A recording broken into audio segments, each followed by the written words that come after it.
recap? No, go ahead. Just a recap, because Okay. I don't. Would anyone like to give a recap for inspiration? In the kiss No. kiss. I'm trying to remember what happened last time. Hold on.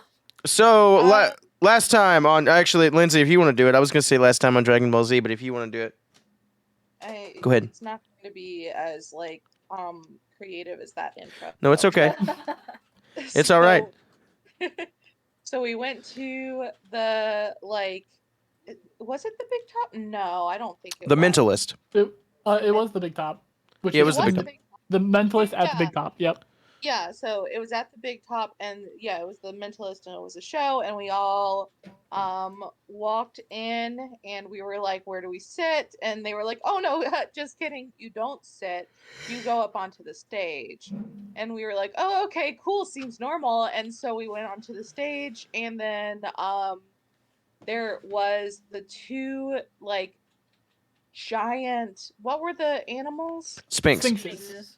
Yep. So two giant sphinxes full of riddles and secrets, and Splendor and May did a kind of like a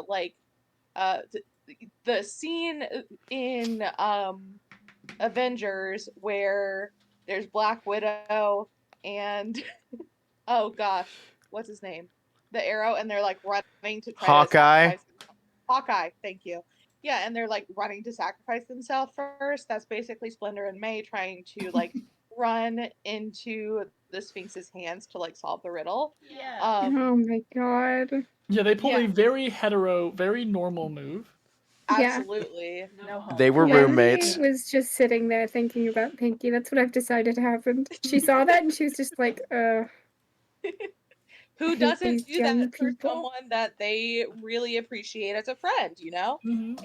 And so May won that. May is secretly very strong and won that whole shindig. And actively solved the riddles. Well, there was that sphere of darkness that popped up around May, so no one knew what was going on with May, and May didn't know what was going on with anyone else. And while May was solving the 3 riddles, there were spider folk that started attacking. Is that correct? Yes. Spider? Yeah. So that's what we were doing on the outside. Yeah, so that's what y'all were doing. And May solved the 3 riddles and won the belt of spider strength. And you all won against the spider folk, and then Arachne came down. And then after that, it's a little bit of a blur for, I can't remember what exactly he said to us.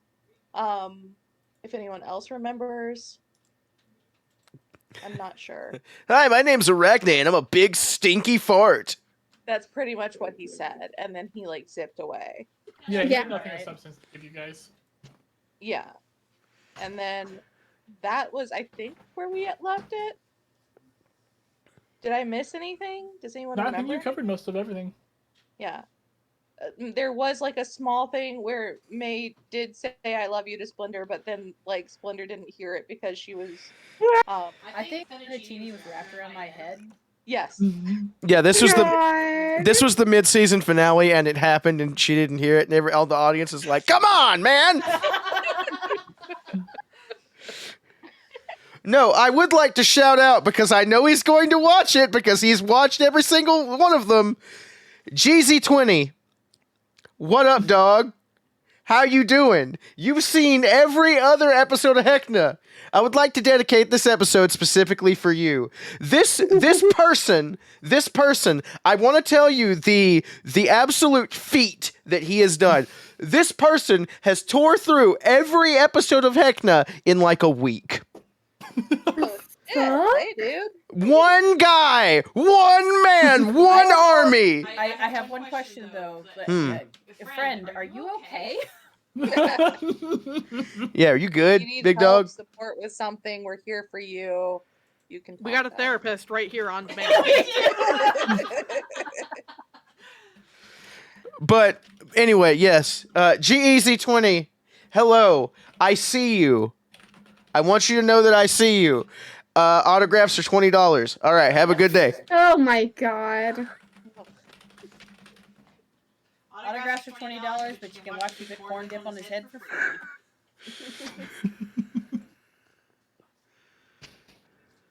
All right. And we'll pick up as you guys leave the big top. Sweet. May definitely put on the belt of spider strength. Yeah, I think isn't she like crazy powerful now? Yo, she's like ripped. Oh Good for no. her. Wait, let me get that, like, I'm gonna look up what that does again. 'Cause Honestly, a little jealous. Yeah, isn't your strength score like 29 now or something dumb as hell? I think it's Yeah. 21. Oh shit. Fucking come at me. Let me double check. Let me bring up magic items again. Magic items, built of spider strength. Your strength score becomes 23. You mind sending that to me, please? Just so I can, like, I don't know, you probably put it somewhere. I probably have put it somewhere, but I will again give it to you. No worries. All right. So just so you guys know, just for everyone listening, this is important to me. We are going to do a different program tonight. So I am just going to have to do that on the fly. So you won't be able to see our nice glowing icons, but you'll be able to see the act shown, which is important. Also, W Player 1, thank you. Kisses for the $5. Okay. The action. Anyways, sorry, I'm getting distracted. No, it's okay. With that, I will just go ahead and let you guys know that later tonight, it's not happening right off the bat. Later tonight, you will be, for those that have it, hopping into Tailspire to do this combat. For those that don't have it, I will stream Tailspire to the Discord so that you can still participate. Start a sweet. fucking calamity video. I'm gonna kill you. How Um, dare you? as there's a pretty big fight here, and I would like to, despite the tininess of the arena and the massive size of the creature, I have no idea what the fuck they were thinking when they made this. I was tempted to make the arena like 4 to 5 times bigger than they asked for, and I decided, you know what? They know what they're doing. It's gone through multiple iterations, and they've always kept it this size. It's that size for a reason. Oh my god, I don't know how I did it, but it's running Tailspire in the back with everything else on top of it. You know what? Okay. Nice.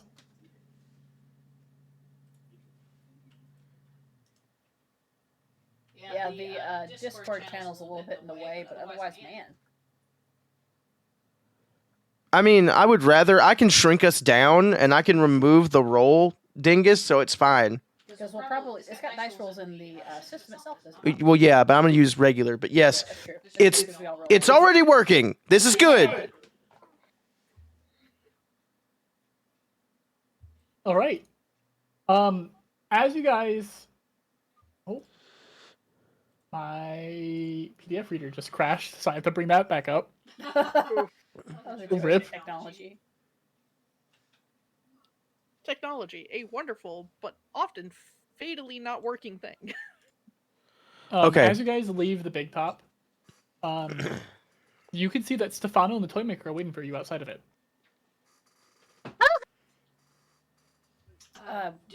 Well, they don't really have expressions, do they? What does their body language look like? So the toy maker does have the masks that circle and change based on what emotion they're feeling right now.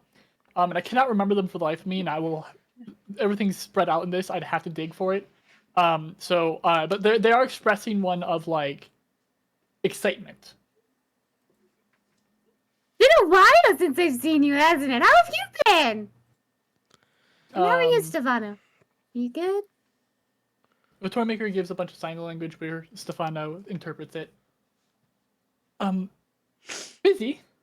We've been busy, but we have found progress. A way forward for our endeavors and projects. We'd like to talk about it where, no rubes would listen in and be able to make plans. Oh Yeah. I mean, do you guys have anything you want to do? What I do?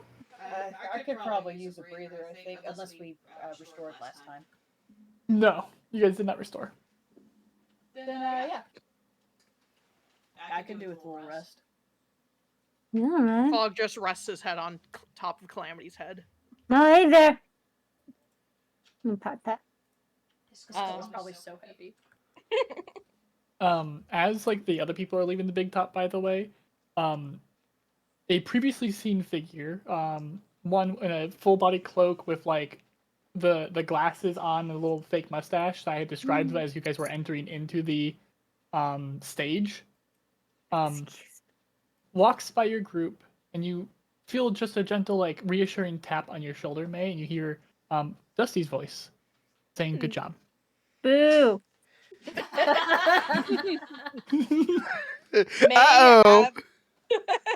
May absolutely melts. She was flexing her new muscles and like Yeah. just showing off a little bit and just like goo goo eyes and everything. Stinky. I think that Fettuccine probably had to like close her jaw for her. She was very excited about this. Also, I will like to take this opportunity to remind you that you do have an extra pair of arms, and they are criminals. They sure are. So feel free to just every once in a while describe yourself doing something that is like not made to do. Gotcha. I will also be taking the opportunity every once in a while as well.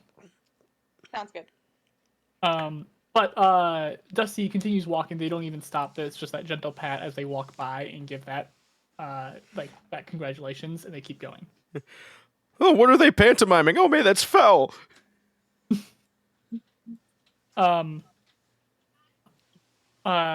The toy maker continues to sign, and Stefano continues to relay the information. We could have some drinks at one of our tents. It's calm and quiet and away from everyone. Yeah, sure. I didn't know you guys drank it. Like, what do you drink? I'm kind of invested now. Well, probably liquid of some kind. Clever just kind of turns around, perceives Eugene. Right, anyways. And I thought it was toy funny. maker- the toy maker will lead the way, bringing you guys to a squat but like wide tent, where there's a symbol on the front of it, that the symbol for like a safe place to rest. And you come inside, and there's no one else in here. There's some like mats on the floor. There's various like items of like food and drink.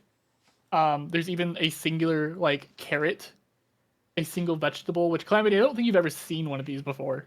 The fuck is that? It's contraband. Mm-hmm.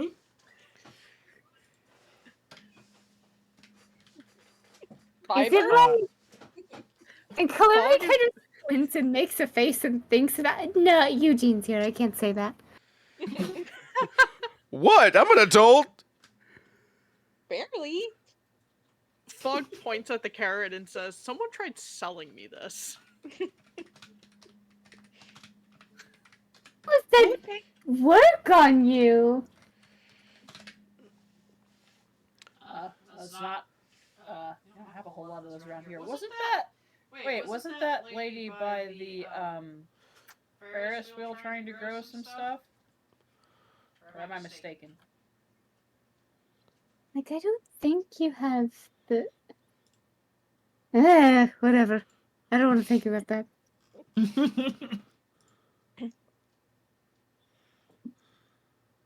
No, but like, what is that? For real?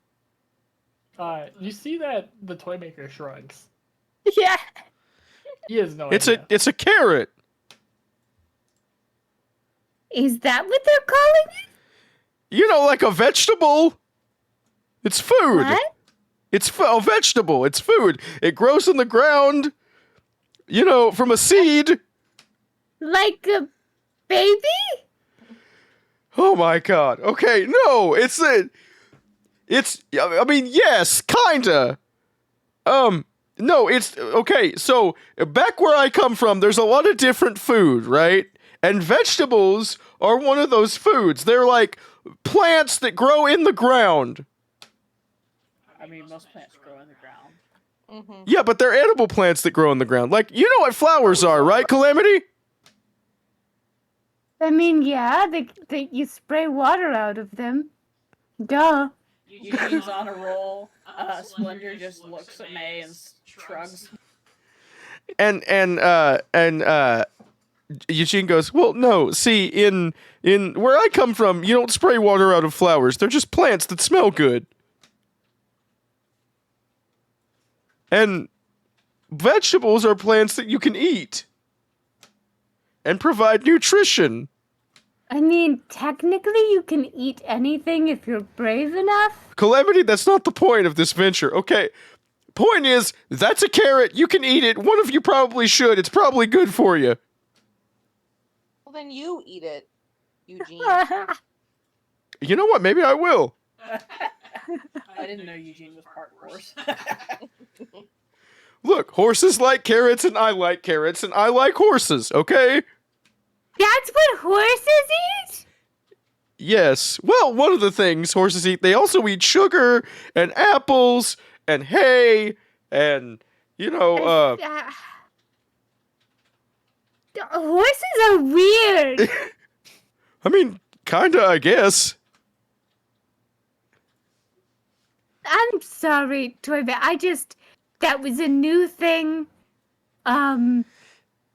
I've also learned recently what a horse is supposed to be. I gave the picture to somebody else, but I have it's it. wild.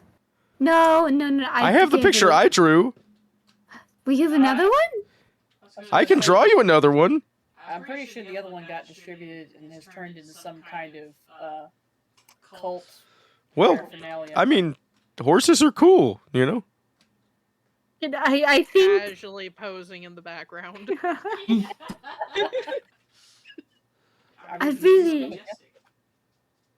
I understand you have very important business, but I need to see this bit through. I need you to see a horse. Please, Eugene, draw a horse. Usually, I mean, do we have any paper or a pencil or a piece of charcoal or something? The toy maker actually takes out a paper and a pencil and offers it towards you.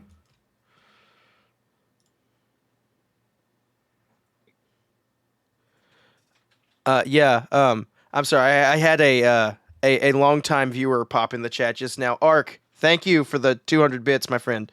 Appreciate you. I'm glad you're doing well too. Anyway, so Eugene takes it, and what are you gonna make me do to draw a horse? Performance check to draw. Amazing. Oh, that's really high on die. Hold on, let me find Eugene's performance. Oh, no. This is so goofy. We have a plot. That's a 24. Nice.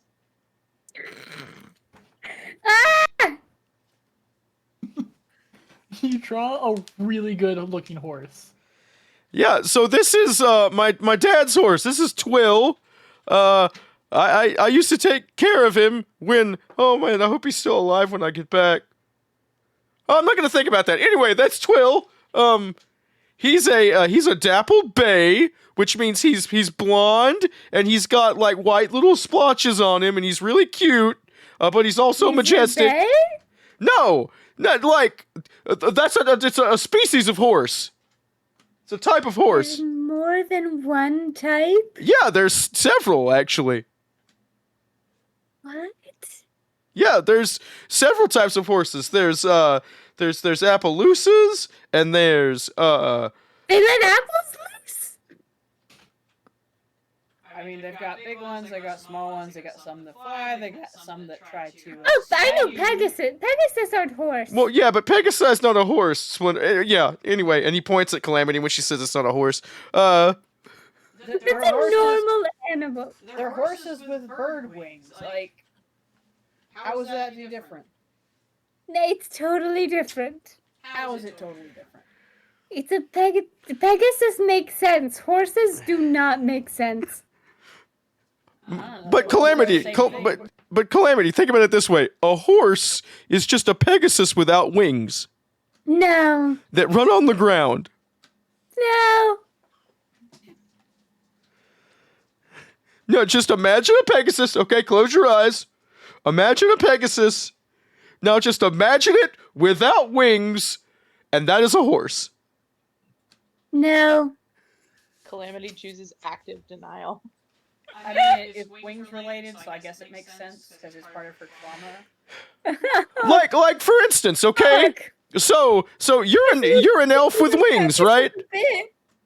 You're an elf with wings, right? I'm not an elf. Well- I'm a prototype creature. Well, see where I come from, there are people that look like you, but they don't have wings, and we call those elves. Comfortable. Anyways, what do you think of the horse? Yeah, he's gonna turn around and show him the horse. The toy maker just looks at it for a while, and then just kind of nods and gives a thumbs up. Oh, actually, hold on. Eugene signs it and tears it out and gives it to the toy maker. He signs it. He just Wow. takes it, stares at it for a moment, I love horse boy. very Eugene. neat and gently folds it, and then puts it into his pouch.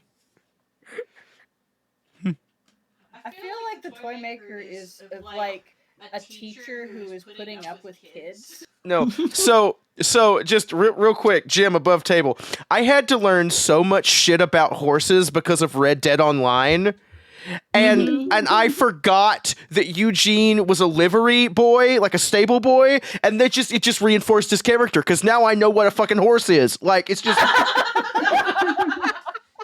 Can Jim get inspiration for knowing what a horse is? Like, You know what? bravo. Honestly, yes, I would give Jim inspiration for that because Bravo. throughout the 2 years or something I've been doing Red Dead Online, I didn't learn shit about horses. shout out to horse, and I'm like, that horse sure is made of a horse. That's a lot of meat on one creature. Cam the Cowboy Man and Tiny Angry Woman for teaching me about horses. Yeehaw. Oh, I think while this is going on, Yeah.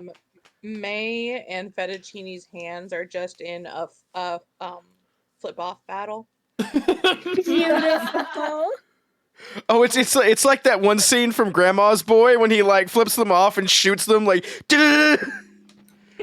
Slender is like flexing one arm and then another, and just like she's probably standing behind and to the side of May, and she's squinting at the arms, and she's trying to figure out how they work. And she keeps looking at her arms, looking back at May's arms, looking at the snake, looking at her own arms again. And Eugene's gonna like turn to the toy maker and say, "I'm so that was a whole thing. I'm sorry. What did you want to talk to us about?"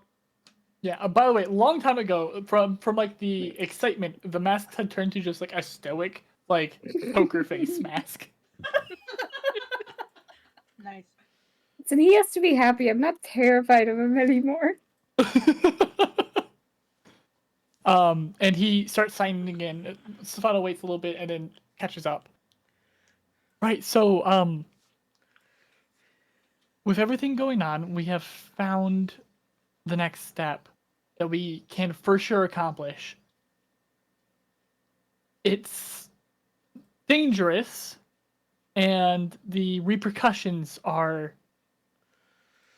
vast. You mean more than knocking down the Ferris wheel? Yes. I mean, allegedly knocking down the Ferris wheel. That just anybody could have. It just happened. It's too big. You're going to kill one of Heckna's pets. What? Oh. Which one? I Whichever- don't think I count anymore. So No, whichever no one is dibs. like his favorite. Excuse me. His Oh favorite pets. yeah.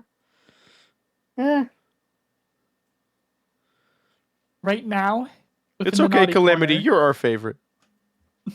I'm not your pet. Well, no. I mean, just like in general. Anyway, go ahead. I'm sorry. That was weird. Right now in the naughty corner is Myrmidon. And and you are going to kill the one that's in the naughty corner. If you want to wait, you can, but the longer we wait, the more he has time to prepare for other things. You do have time to wait. It just means later on things might be a little harder. Well, We should probably just do. We need to take a breather, but if we need to move forward, we might as well. Like, it's not like much is going to change on our side, right? Probably. Yeah, the only thing is, like, how do we do it without, the eyes? Since you have taken the object from the Ferris wheel, the object powered the Revelia's posters, as well as the technology around here. The lights have turned off, and his eyes aren't everywhere anymore. Besides, nobody's Now- going to be looking for us out at the food court anymore. They nod. Another thing is, there's two ways to enter into the naughty corner. One is to just jump down from the hole in the glass. I don't know if your friend here, and they gesture towards Fog, can fit through that hole without hurting themselves. Oh, yeah. Huh. There is, however, secret tunnels that lead into it. Every shop has a secret tunnel. So we could have been going through tunnels to get everywhere all this time? No. Sorry, not every shop. The main shops. The ones that matter. So, candies. Mm.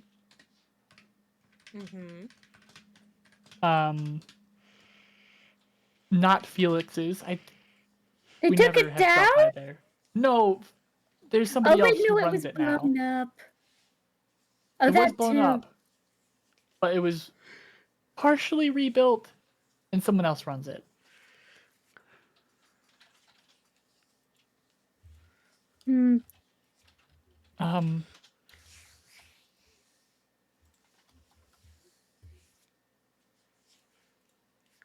And Bab, they also have a trapdoor that leads into these tunnels. Looks at Eugene. Well, I was about to say Fog also looks at Eugene. you both stop looking at me. I know what I gotta do. Damn it! Oh, looks like your time's come. Don't say it like that. It feels like a funeral. Each owner is under strict orders to not let anyone in under any circumstances. And the less people that know that you're going in there, the better. And then like Stefano stops and like thinks about it. The toy maker can distract someone for you. Just choose which shop that you want to break into, and we can keep them distracted while you try to break in. Oh, so we don't have to do Babs. Good, cool, fantastic, wonderful. I mean, the only one that have to do Babs is, I don't want to lie to Candy again. I don't mind fucking Babs over. I mean, I like Babs, but the angel wing things just got, like, it's fine. I'll live with it. I won't turn over my grave over that. Not that I don't know what happens when I die. Oh well. I'm gonna be in a bottle. What?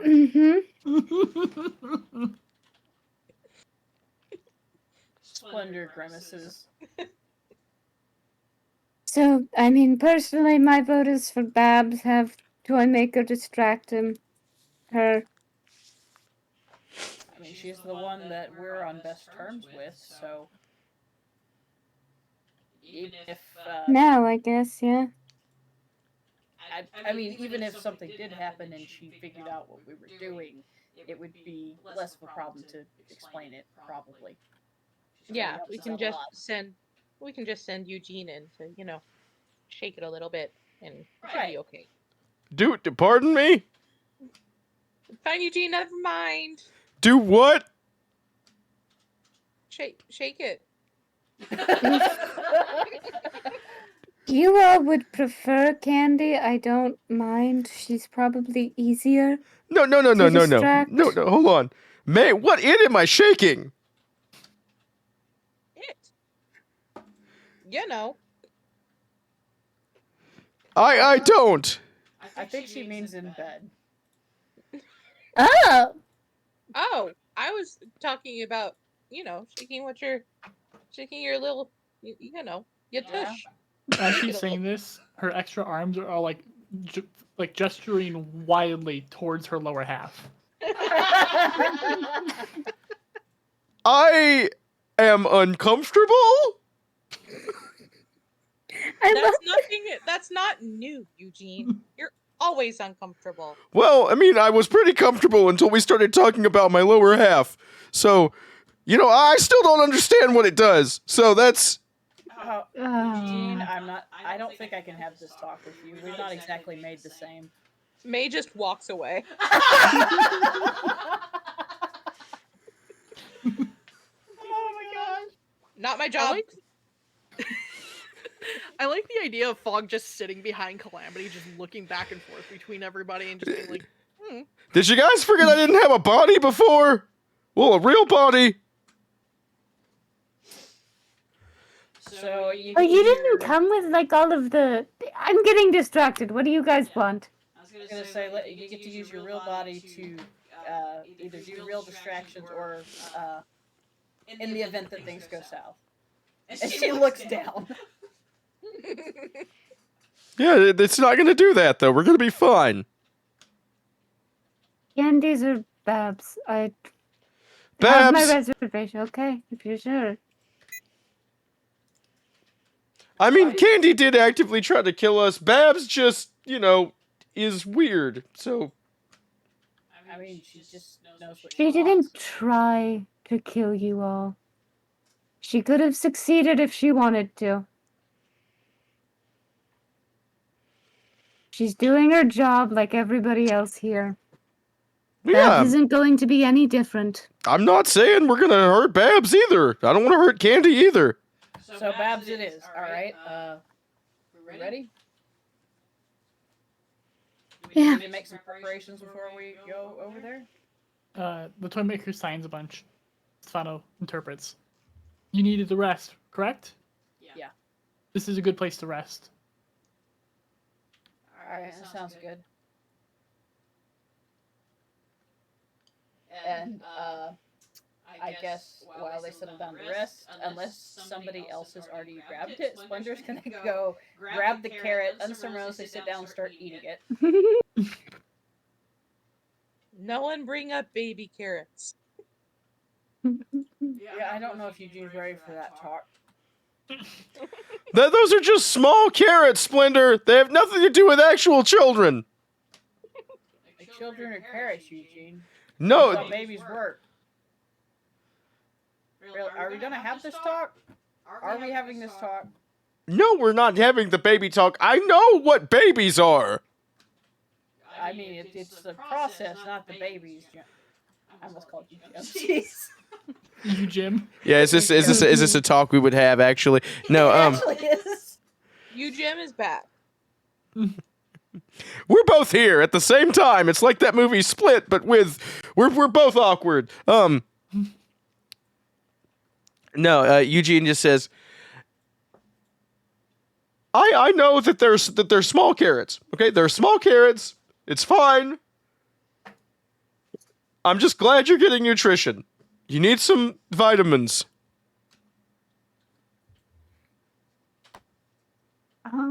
If I may, just as a later thing, and then people can continue their bit. I just want to make it known.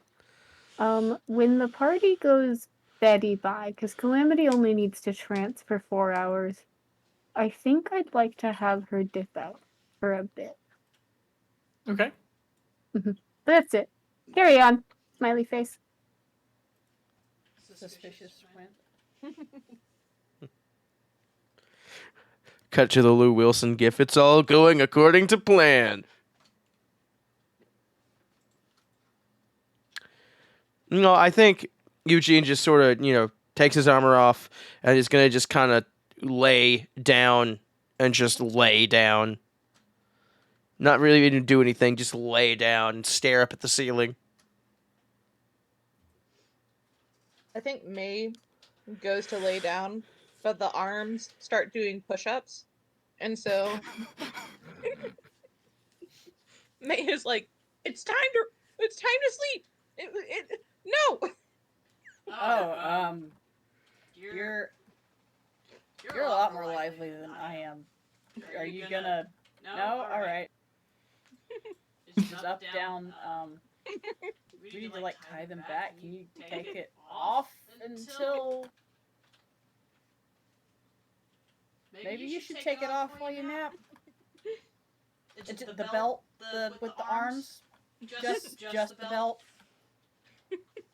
It's cool. They're gonna listen. Eventually, okay. Listen, like May starts like grabbing the wrists of the arms and like yanking them up. And, like Splinter's head is going up and down as she's watching her.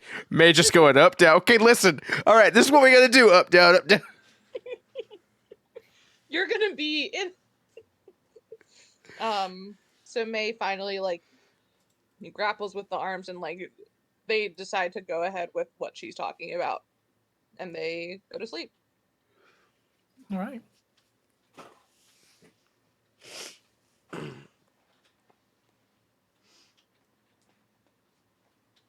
Aside from Calamity, is there anyone else who wanted to do anything before we go to Calamity? I think that's all I had.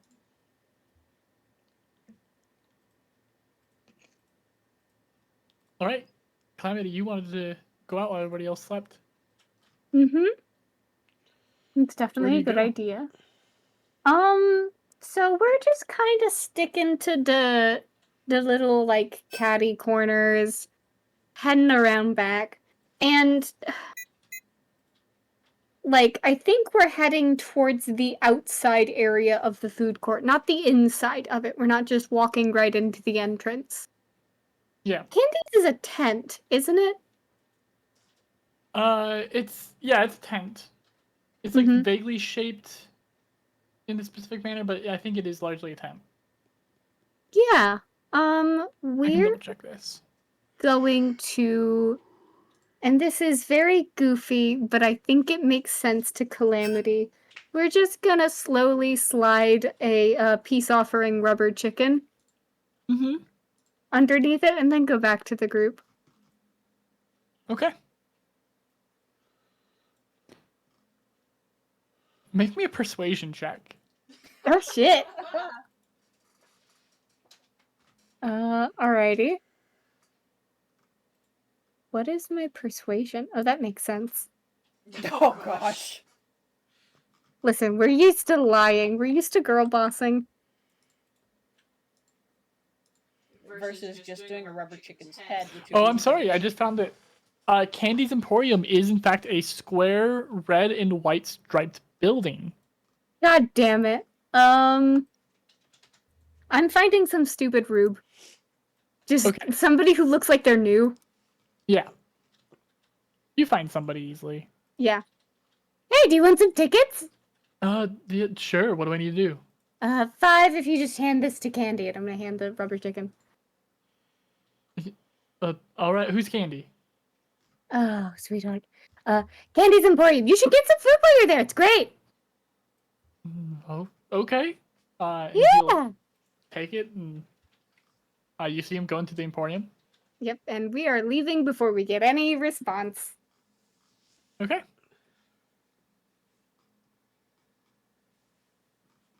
Did you still want me to do persuasion? Yes. Okay. I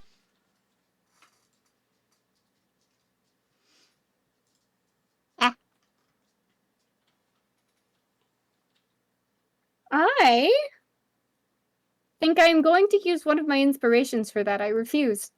Okay. Like, it's perfectly mid. Like, it's a 10. And keep in mind that you can just keep pouring inspirations into something until you run out of inspirations or you like what you rolled. Yeah, I'm gonna take that 17. All right. Kelly, come here. Got it. And then you're going back and resting as well then? Yeah, I mean, we only need 4 hours. Okay. Kelly. You guys will be able to rest with no problem.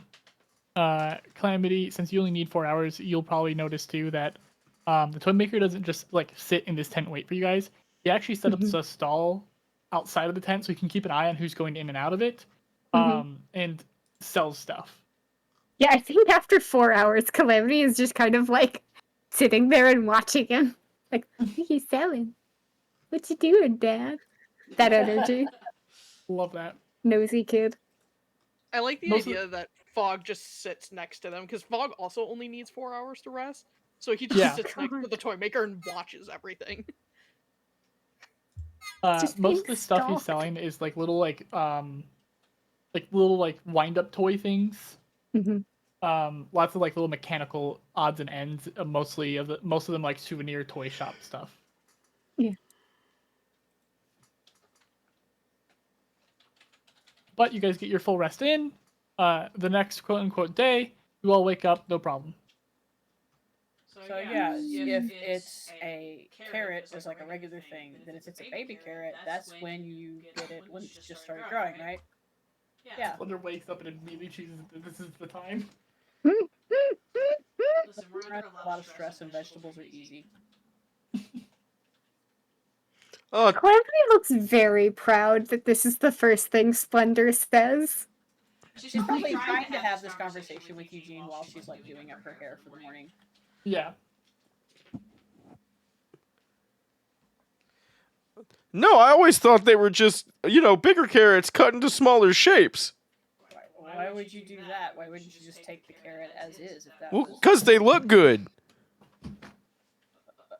Well, I mean, rich people do like things that look good. That is very true. Really glad that you guys chose to talk about this as soon as you guys woke up. I'm really proud of both of you. Okay. Very silly. I am... I'm going over here.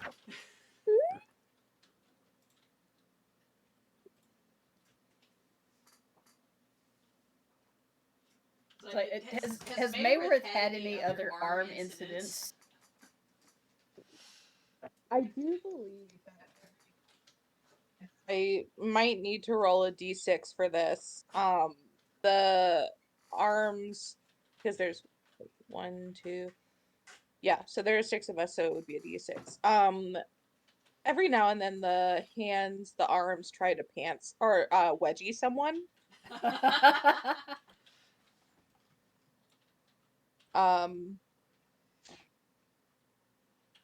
If you'd like, I can roll a d6 to see who they're trying to wedgie right now. Oh, I'm Yes. so curious. Yes. There's like so many questions I have here. Like, what if it's Fog or Calamity?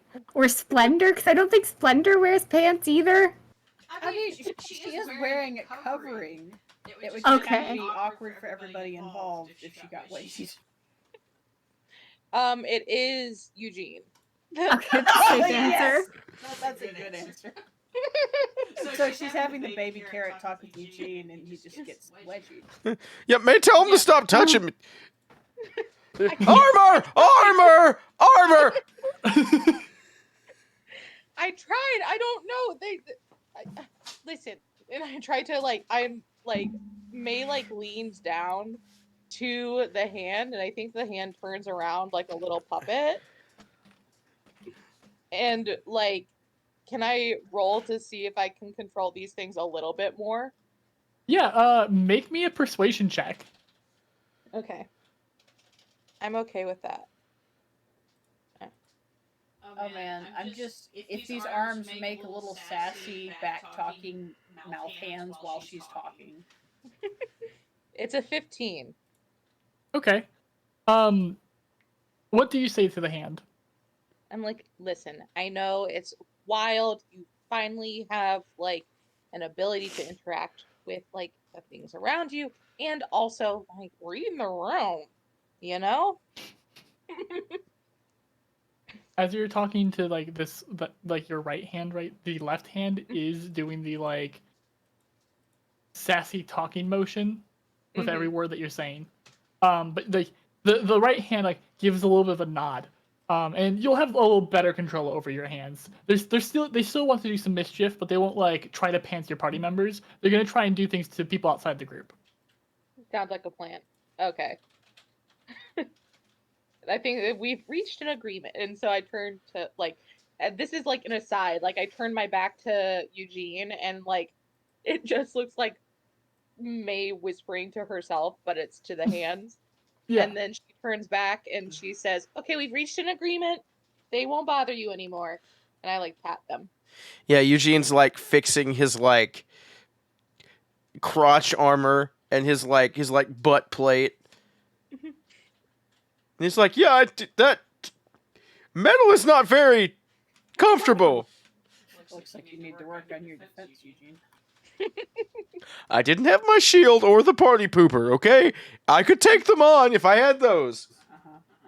So only on a suitable battlefield, not at a moment's notice. I don't know how I feel about that, Eugene. I don't know if I feel safe around here.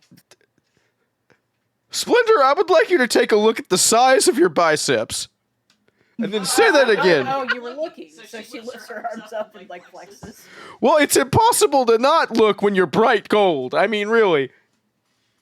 Yeah, I know.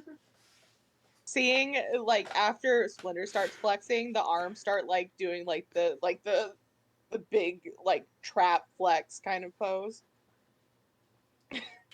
See. So it's just Jim in the middle and two very strong women flexing on either side, or Eugene in the middle. No, that's exactly where I want to be in real life. It's fine. Oh my god. Jim is back, people. That gif of Fry with the two Amazonians, I'm scaroused.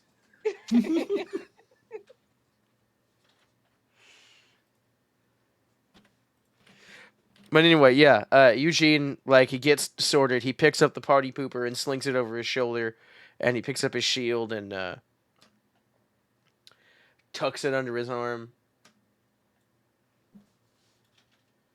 So, did we going?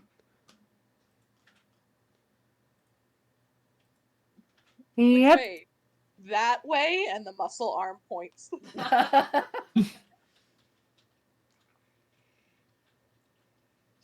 How much control you actually have over those? Or they just do that? Well, now they're like kind of in on like, I don't know. We reached a compromise. They won't mess with you all. Huh. I have partial control. Sometimes they listen, sometimes they don't. At this point, the toy maker comes into the tent with Stefano in tow. Continues to sign. Stefano interprets. Do you need more time, or are we ready to get moving? I'm okay. Okay. Yeah, let's go. I will walk with you to the food court, at which point we will need to split ways. We're targeting Bab, right? Mm-hmm. Mm-hmm. Okay, so when Bab leaves is when you all will go in. Mm-hmm. And try to be as quiet and unseen as you can be. Okay. I will do my best. There's just a knowing nod.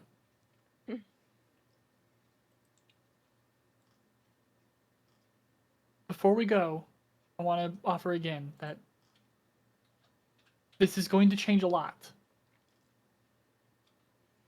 I cannot predict how Heckna reacts to the death of their pet. It has never happened. I cannot imagine it will be anything good. And if you want more time, take that time. I mean, do you know what's gonna happen? They shake their head. I've got a question then, Mhm. because it's been a long time. I remember I took notes of it, and Heckna's Yeah. got like 3 or 4 pets, but do we know He's which got one 2. is? Oh, he's just got the 2. That's right. Okay. Yep. You know which one of them is the more dangerous? They think for a moment. And then they just kind of shake their head and sign, and Stefano interprets. They both are very dangerous in very different ways. when they're in the naughty corner, they are weakened. Wait, And so which is there a chance we could get both then? kill both. Well, either take both of them out or encounter both of them, whether on purpose or by accident. Killing both is possible. Encountering both is not. Not at the same time, anyways. When you first arrived, do you remember that parade? Oh yeah. That was celebrating the change of favor. Snout had become the favorite, and Myrmidon had become the lesser favorite. That does not mean he hates Myrmidon. It just means that Snout is liked more by him. So Myrmidon is put into the naughty corner, and Snout is in their lair. Do I remember which one Myrmidon is? Yeah, you would know Myrmidon. How long you've been here, like, these things, like, Myrmidon and Snout are very important to Heckna and the Rebellion in general. So Myrmidon is a giant bug-like creature. Mm-hmm. When the parade was happening, fucking like a year ago, it was the giant like antlion thing dancing in the cage. I think Calamity looks a bit wistful. She goes, "Oh, I always liked Myrmidon more. This is a bummer. Oh well, putting it out of its misery."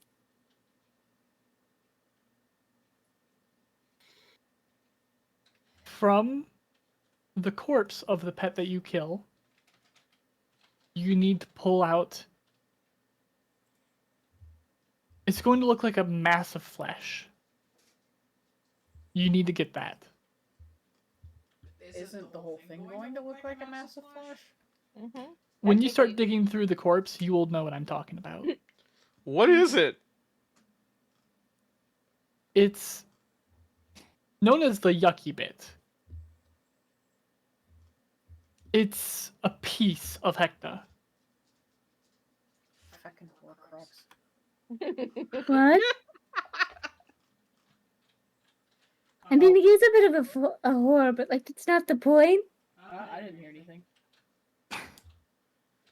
With this piece, we could fuel the train that we want to leave on. It's a fuel? It is an infinite fuel. It will never need fuel again with this piece. Sounds important then, I guess. We gotta get on it. Oh, well, that's convenient. Mm-hmm. Might not think so once we get to the thing. If I remember what it looks like, it was pretty sizable. In fact, from what I remember, like looking back in memory and looking at fog, like how much bigger than fog is it? It's much bigger, much bigger than fog.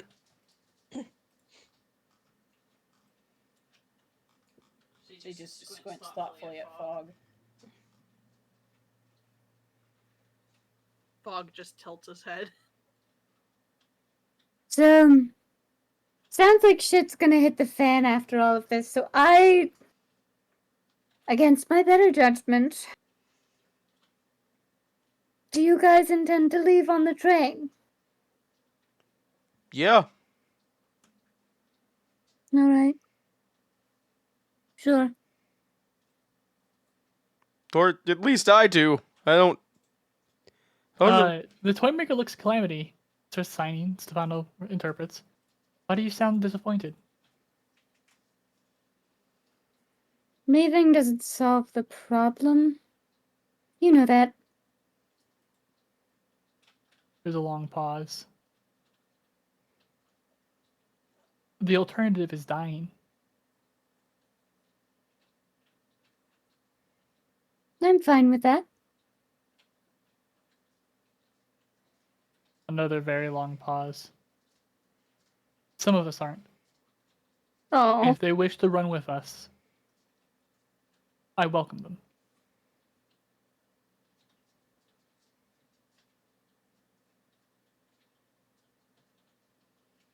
I'm still gonna do it anyways. It's You don't have to worry about me switching sides up again. I have my memories. I have my conviction. I'm good. On your own. I've survived this long. Fog walks up beside Calamity and says, "You won't be alone."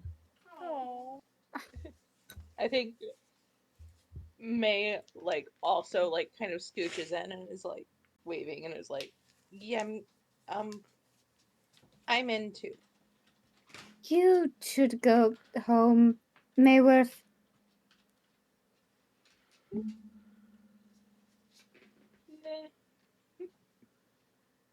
I appreciate the sentiment. And honestly, you two fought. Where is home for me? This is the only reality I know. Fuck. Calamity just kind of makes a face. Yeah, me too, buddy. Yeah. Well, I guess that's that. Either way, nothing happens until we get the piece, right? Yeah, Well, and we still need the chair, right?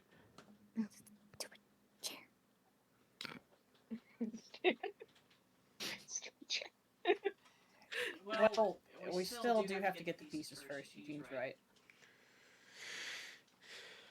Then we can decide after. Yeah. All right. Let's get it done then. Come on. You gotta the Myrmidon get some sleep. Ugh.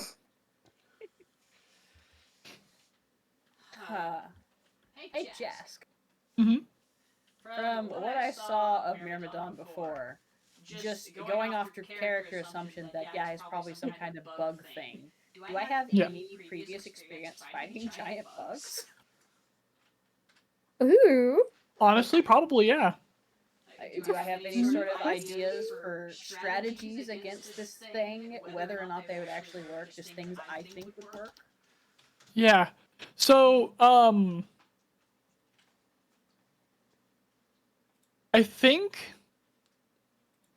you know that bugs can be a little hard to get a solid hit on because of their chitin.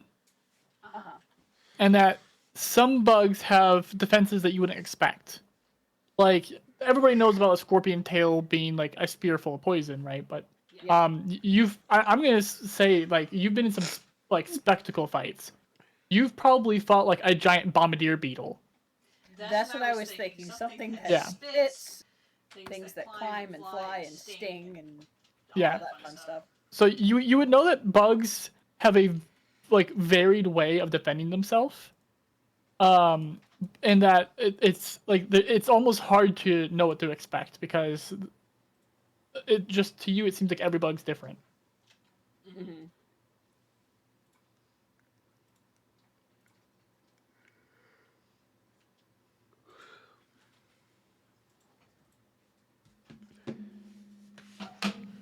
But yeah, if everybody's ready, Eugene's gonna head out. Yeah.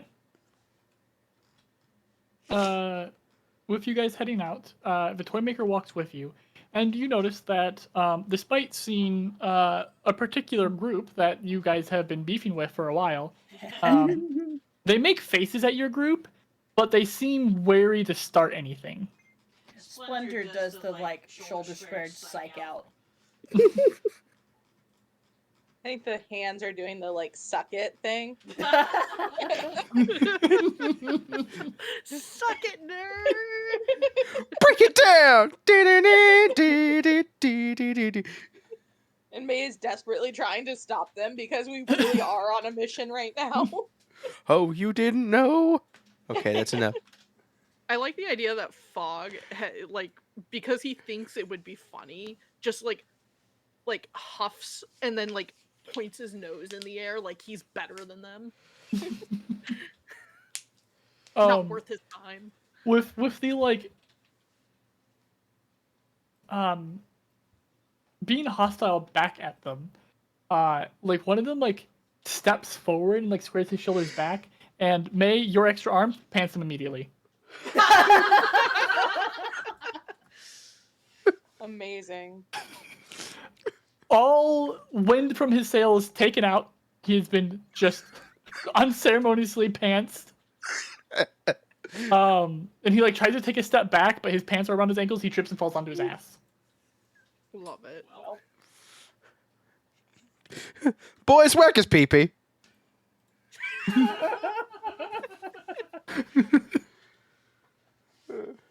Wait, can the cult of May whack the pee-pee? Oh.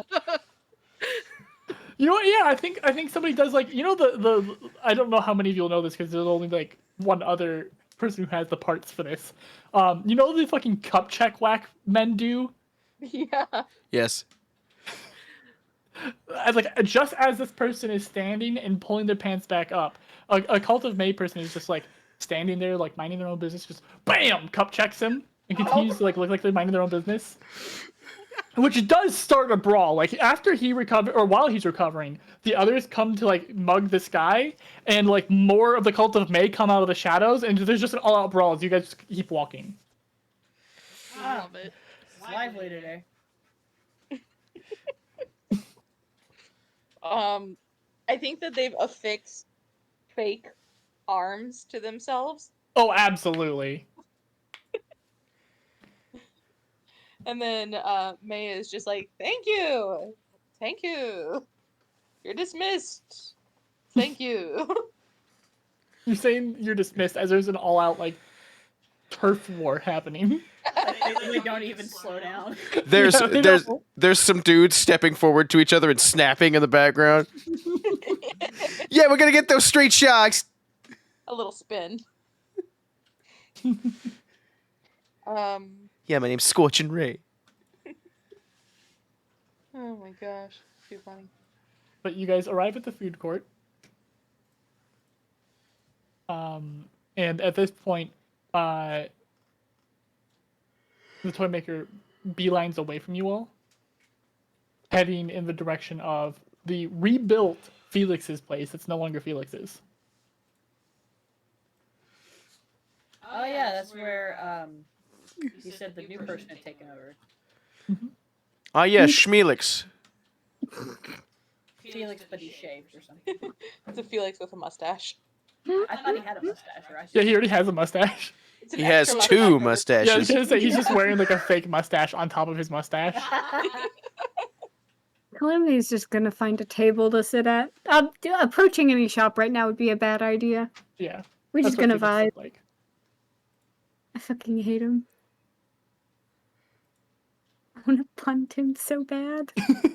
I kind of feel It's bad so for funny Blaze, because he man. has the exact same like Groucho Marx thing that people use to Yeah. disguise themselves. And then while we're at it, I'm just gonna send the other proprietors as well.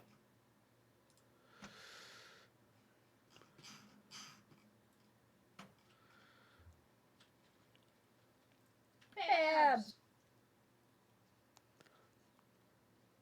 Babs looks like she's never seen a health inspector in her life unless that smear is where they went.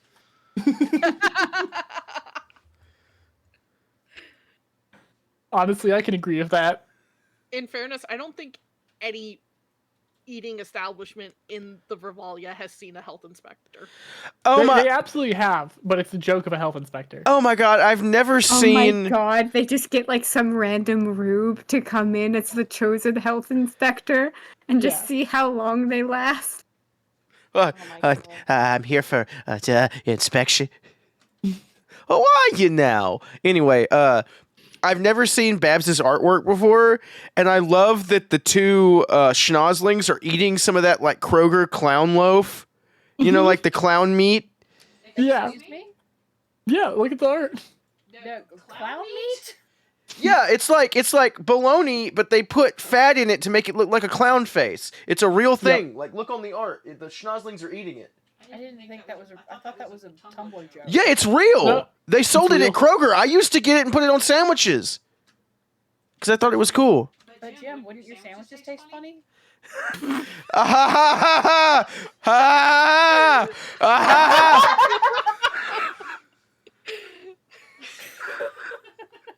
God, you're so funny. I know. I didn't even see who left. Who is B? Oh, okay. I was like literally just looking to see who was like, nope. Listen, let me have this.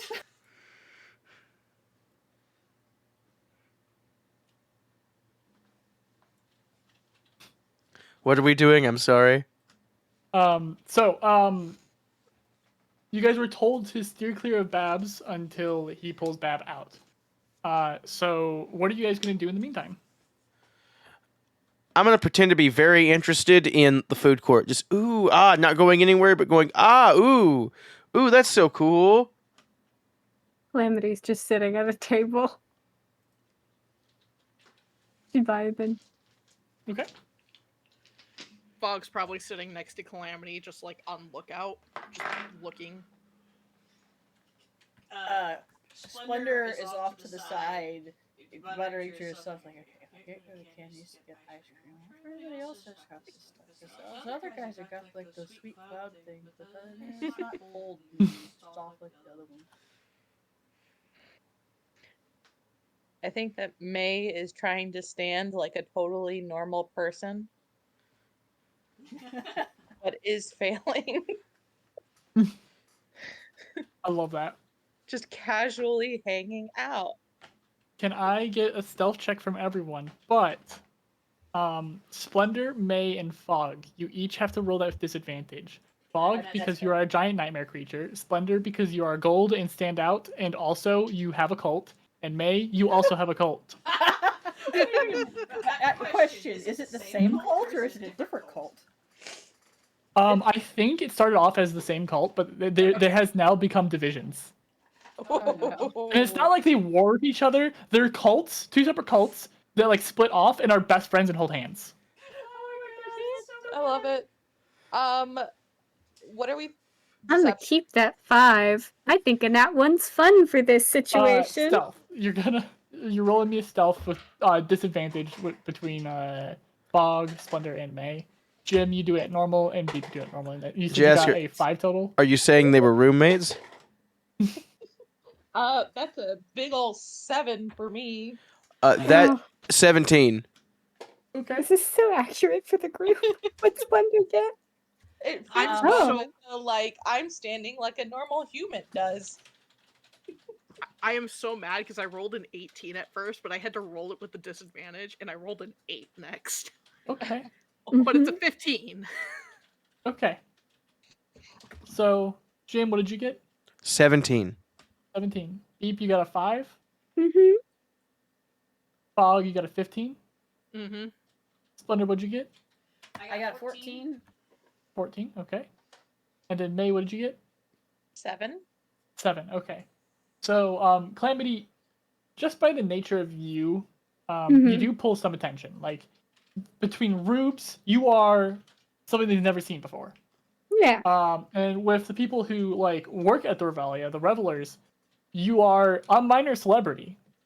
Yeah. So, you definitely, like, pull attention. I don't think anybody stops to talk to you more than just, like, wow, you look amazing, or, anything like that. Yeah. There's, I like, think... passing remarks, but nothing, like, stopping conversation. Mm-hmm. Yeah, I mean, we'll handle it regularly. Probably advertise the disco passively because, that's where we got the outfit from. It's less hiding, and I'm trying to make it seem like I'm just chilling. Yeah. Jim, you end up just looking like any other Rube or Rube passing into Reveler. Like you carry yourself with too much confidence to be a Rube. Like you know how this place works. So like you're looking like you're on your path to being a Reveler. Yep. Fog, you are a big creature, but like there's also elephant and amalgamations. So you kind of still blend in, and like you look more. I mean, fittingly, you look more like you're a pet that Calamity's taking out for a walk, essentially. Love it. Splendor, you also managed to be passed off kind of like as a reveler just kind of hanging out on the break. May, while you're trying to hide out and just like stand like a normal person, your Yeah. arms have decided this is the perfect time to start like flexing and like trying to draw attention to themselves. Of course. The bastards. Like they'll even wave people down and then like just start flexing. Oh gosh. Great. I think May So- is like head in her hands that she can fully control. I love that. Nobody like stops to talk to you, but lots of people see you. Great. Perfect. You do see the toy maker go into Babs. They're inside for only a minute or so. Ah, Gesundheit. thank you. Gesundheit again. You see that they're in Babs for only like a minute or so before like Bab and the toy maker come out, and they're walking towards the place that used to be Felix's but is no longer. Mhm. You can also see, by the way, I keep mentioning like the rebuilt as well. Like it looks different. It's a different kind of wood it's made out of. Some of it seems to be like scorched, burnt, like partially broken wood, so that it's probably partially remade out of the pieces of Felix's. But it is looking a little different. You see the two of them walking, and Stefano's verbally interpreting whatever the toy maker is signing.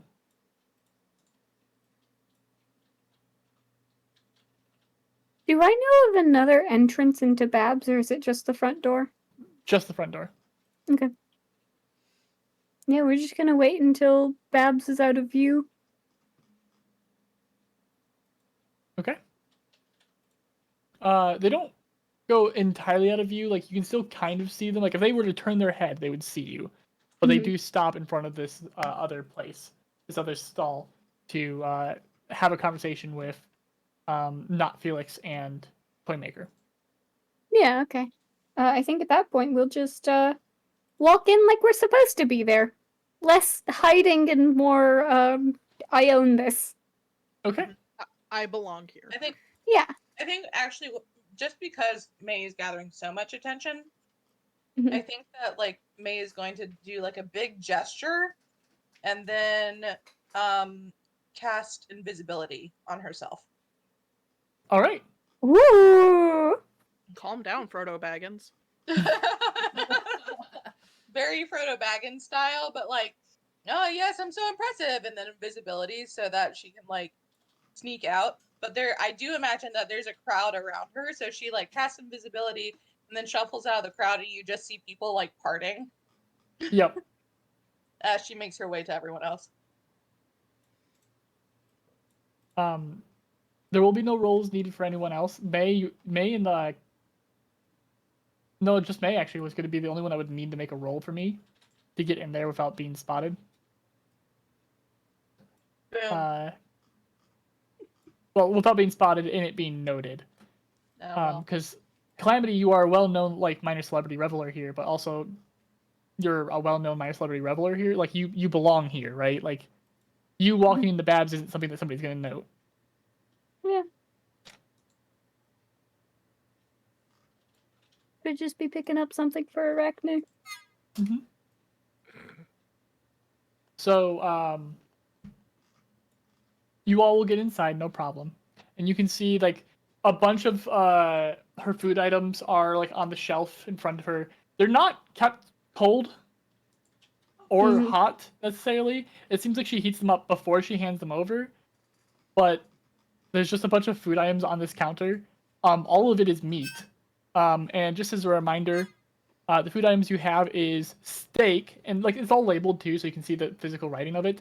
It's steak, and the steak is in quotation marks. Wagyu beef, deep fried crunch-a-munch, corn dogs, pop pops, tastes like chicken fingers, cured meat, almost but not quite steak, and wings. And didn't I have the Crunch and Munch and get food poisoning once? I believe you are correct. Alright, I was gonna steer clear of that.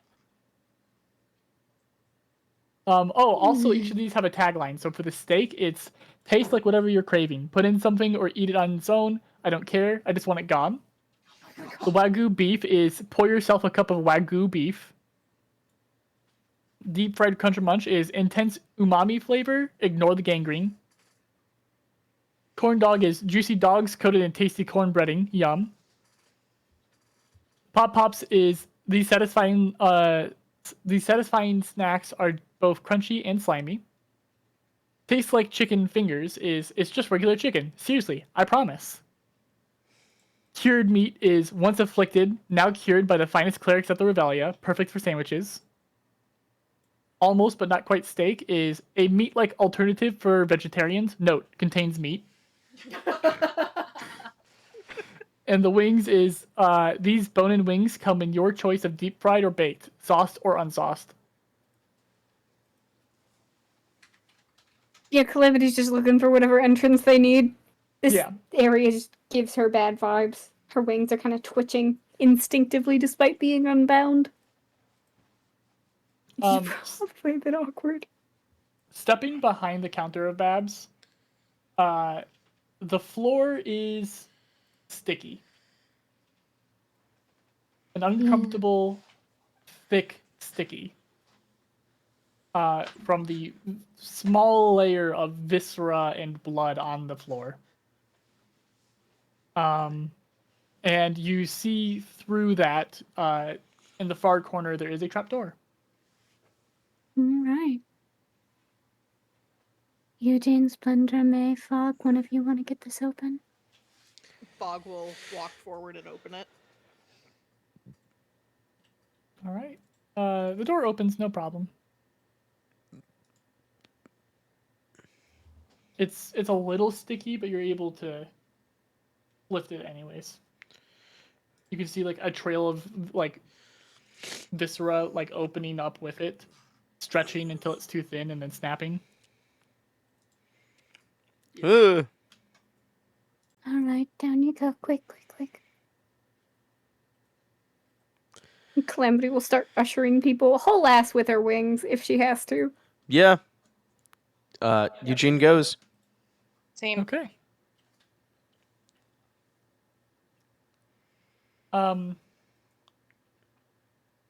You enter down into this area, and it's clearly a tunnel meant for storage. You can see several other ladders that lead down into this as well.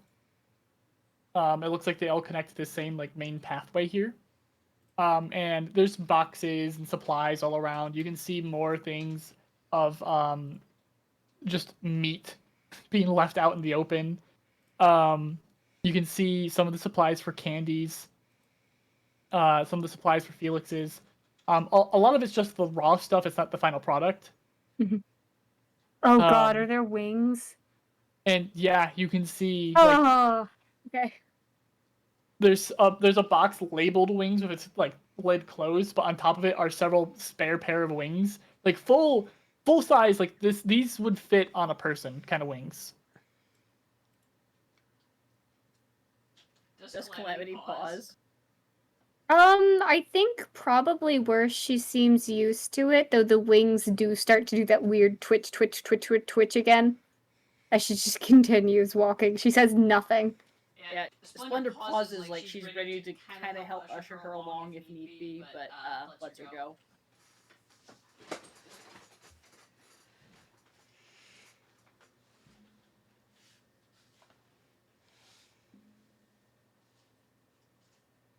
All right. And with this, for those of you that have Tailspire, please go ahead and open up Tailspire. You'll go to join campaign or join game or something like that, and I have sent a code into the VC text. You're going to put that in.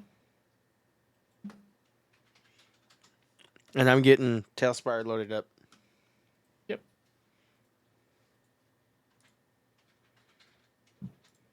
Oops.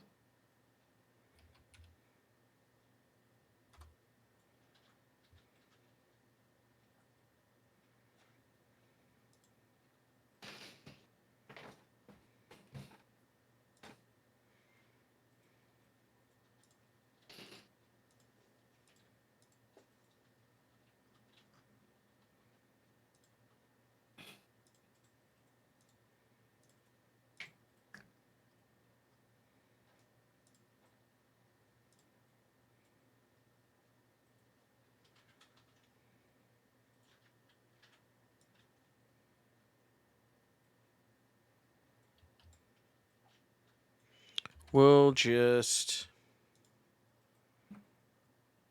do that.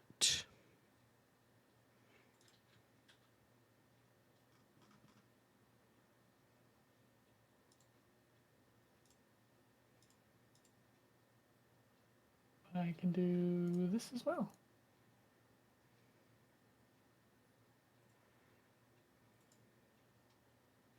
Is that Fog in the back? That is Fog in the back.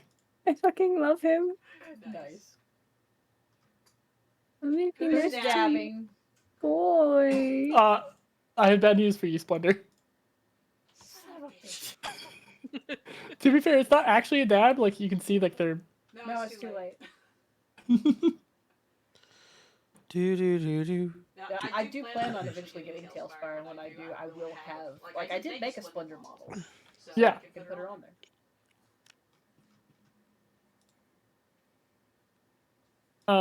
When I run Zizix, I'll encourage anyone who doesn't have Tailspire to get it and or just get it for you guys. And then also, I plan to do a few more of the battles in Tailspire for this as well. So I would recommend getting it. But I was literally just looking at it, and I was talking to Chuck today about how I was like, I'm gonna have to make the financial decision of probably getting a boom arm mic. I was gonna say we don't happen to have a tasty sponsorship, do we? we do not. Man. To be fair, their sponsorships are probably in demand, so It's very likely, yeah. this will be fun. It's fine. I'm gonna have to. Yeah, I'll get Tailspire. No, I don't know much about it, but it looks awesome.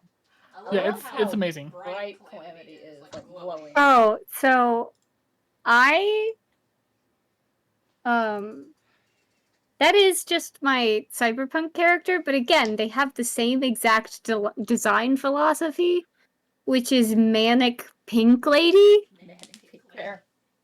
So I was like, hey, Jask, listen, if we're gonna do this in Tailspire, I need it to just be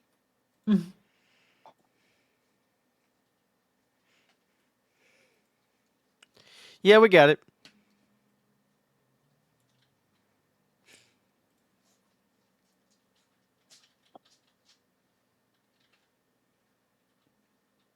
yeah, all right.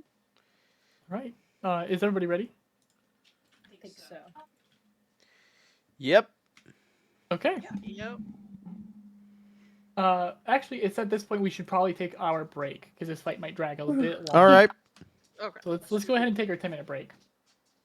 Yeah, let's do that. Yep.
We're back, everyone. Beep's not here.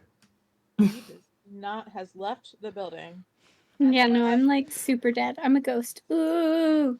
I had a bardic inspiration mark. That would go away, right? Yeah.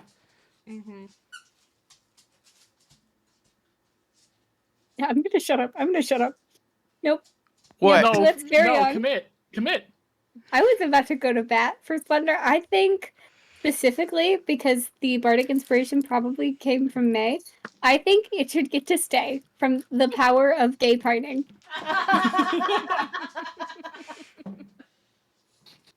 The power of pride compels you. Yeah, come on. We're so close to Pride Month. Are you gonna back out? It's like, you get gay inspiration, and you get gay inspiration. Gay inspiration. Pick a flag. Get Although, somebody. like, honestly, May's inspiration cloud is like very gay. Mm-hmm. So okay. Oh my gosh. My Final dog answer. scared me so much when they do that. Oh. Final answer, Splendor. You can keep that inspiration. Bork. Okay.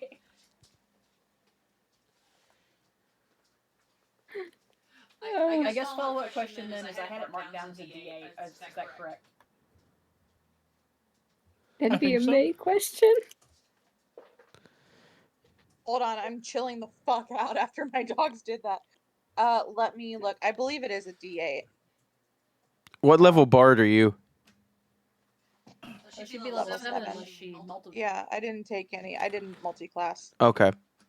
So I'm pretty sure it's a D8. Then yes, it would be a D8. Yay. Okay, well, then it's a D8. Let's see. Yes. Tis.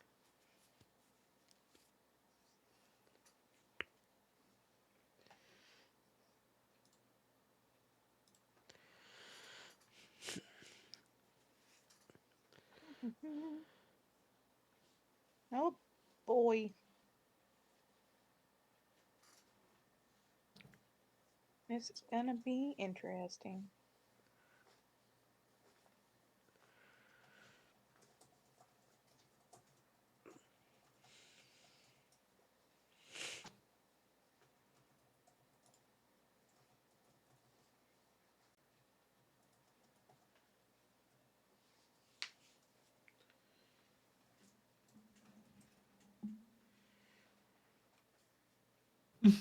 Any other preparations you guys need to do before we get into this?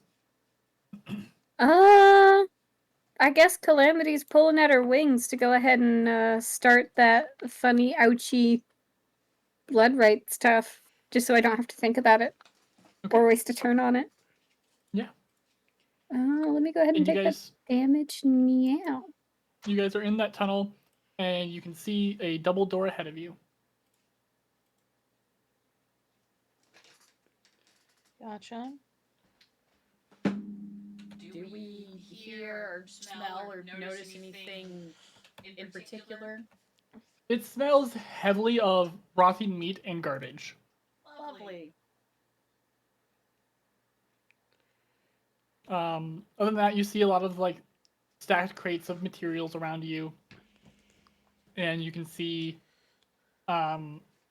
that like in this particular part of the tunnel, it's really dark. But you know that when you get into the naughty corner itself, that there is a glass dome above it that will like the moonlight does come through a little bit.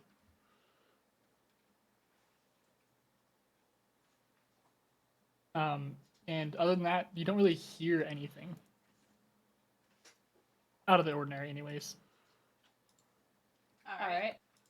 Who wants to go test the door? Because Eugene was taking point, I guess. Eugene will. All right. Going up to the door, you go to open it, and it pushes out from where you're standing, and you do see that it is in fact locked, but it's locked from this side. So like, you just turn the locks, they unlock, and then you push the door again. Yep. And they open. And then within this chamber, this cramped space is dingy and a domed ceiling lets in bits of light from the food court above. Thousands of multicolored balls cover the floor, mixed in with the debris from the regalia. Candy wrappers, moldering half-eaten pieces of food, and torn costume items. Boxes are piled in teetering towers at the edges of the space. For a moment, there is complete silence before what looks like a writhing human child rises up from the ball pit and lets out a heart-wrenching cry. As it seems to be trying to stay above the surface of the balls, it seems to be drowning in them. And it cries out again. Stay. Don't move. I was about to say above game. Didn't we see it do this to like another paladin and eat him? Mm-hmm. Yeah, May doesn't remember that though, so May's like, the child, we saved the child, yes. The child makes grabby hands towards you, May, and is like, as it does so, you see it slip a little bit, and it like has to climb back up to the surface, and then like gives another cry. Splendor is going to physically restrain May if she has to. She is a wall right now. But it's Someone not. better explain why I can't save this child. Instead of doing that, unless if Eugene's about to do so, I'm going to shoot the kid. No, Eugene knows. It's Just gonna shoot at it. Okay. It's not real. It's a. Oh. Because I'm going to take an assumption it's a part of it. So I'm just gonna full send. Calamity's always been full send. Just no answer. Levels the gun. That's a 19. 19 hits the AC. Mm-hmm. Absolutely. That's gonna be 2D. Oh god, okay. Roll 2D 12 plus.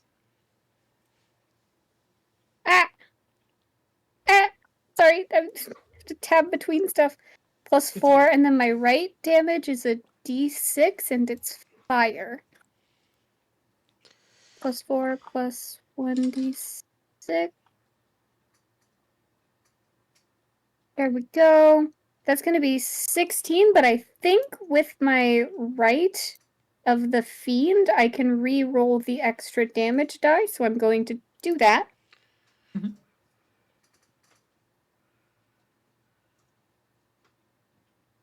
And that's going to be 4 plus 6 plus 6, so that's 12 plus 4, which I don't know the answer to. I think that's also just 16 again. 16, yep. Yeah, doesn't matter. It's technically cooler. I win. Yeah.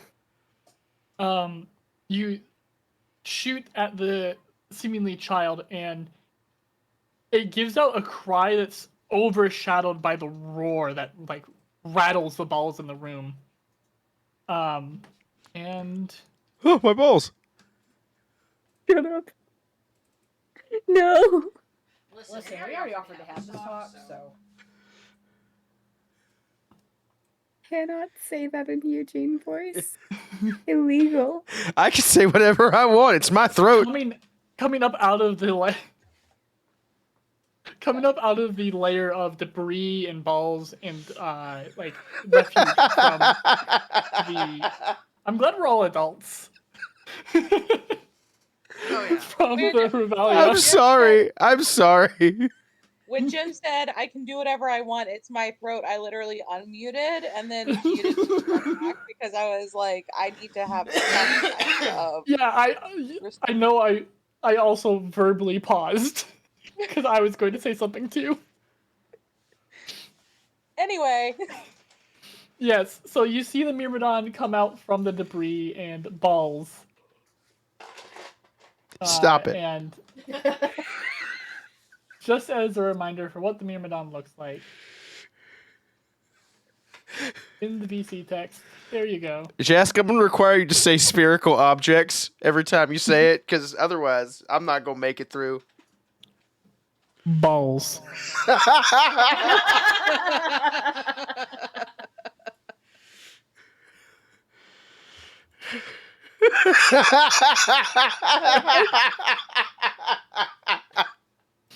Oh, these Full stop laughing and then start laughing again. No, I'm on push to talk. Okay. These balls brought to you by W Energy.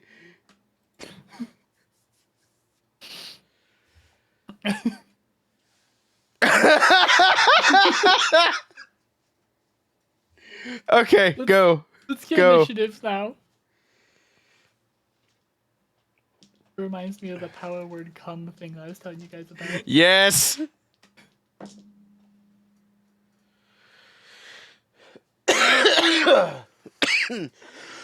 you get your initiatives, could you send them into the VC text for me, please?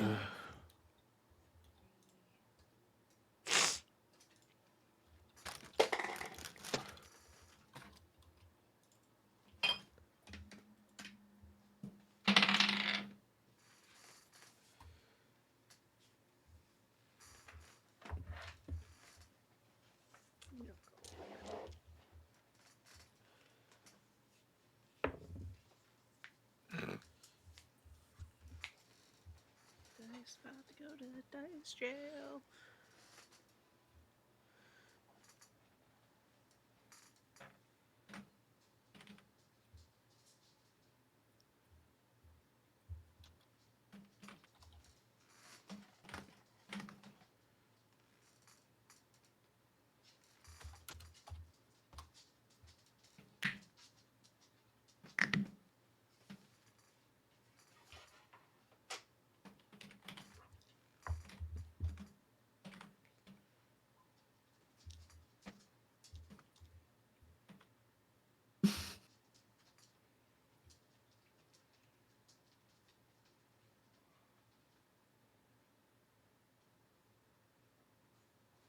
Okay. Splendor. The gunshot goes off. You've been blocking May, and then this thing comes rising out of the pit.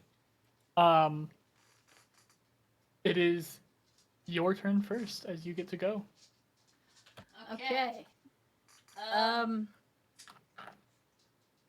Just at a glance, not to actually use my action for it. Is there anything I can tell about the ball pit aside from it probably being like difficult terrain? Does it look like it's sticking to things, or? It doesn't seem sticky in any sense. It doesn't seem like it is basically just it just looks like a bunch of plastic balls and and debris. Okay.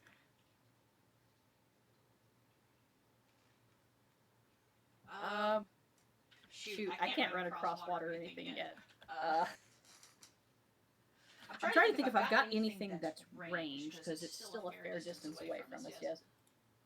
I mean, it's actually not that far from you. Let's see. Oh fuck! I've set the tiles. How do I? Can I do something stupid? Always.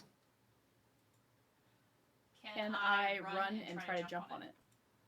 Absolutely. So you would actually only need to move 25 feet to get right in front of it. Okay.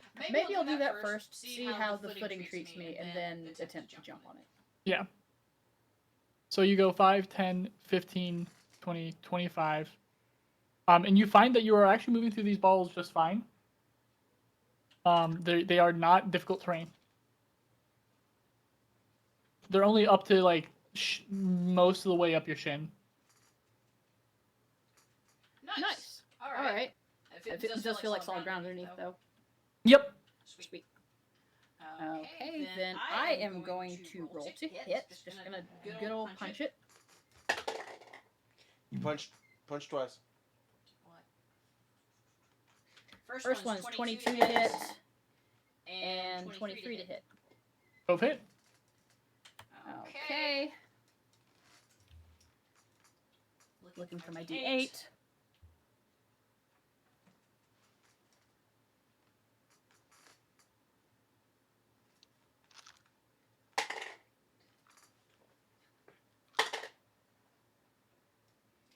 That's 22 damage for my basic attacks. I'm also going to attempt to stunning strike it. Would I need to roll to hit again for that as like a bonus?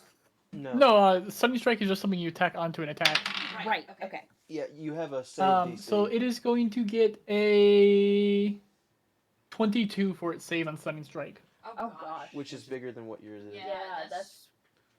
I think it's only a 16. It's a 16. Thank you, Jim. Okay, so Stunning Strike fails. And then... I want you all to know that if you die to this, you can blame Jim, because I am going to be using the die that Jim gave me for this whole Cool. fight. Cool. No, I welcome it. Beautiful. Okay, and then I do believe I just get an unarmed strike as a bonus. Wait, no, Stunning Strike was my bonus, so I think that's all I can do for now. No, I was gonna say Stunning Strike doesn't take a bonus action. I don't think you should be able to.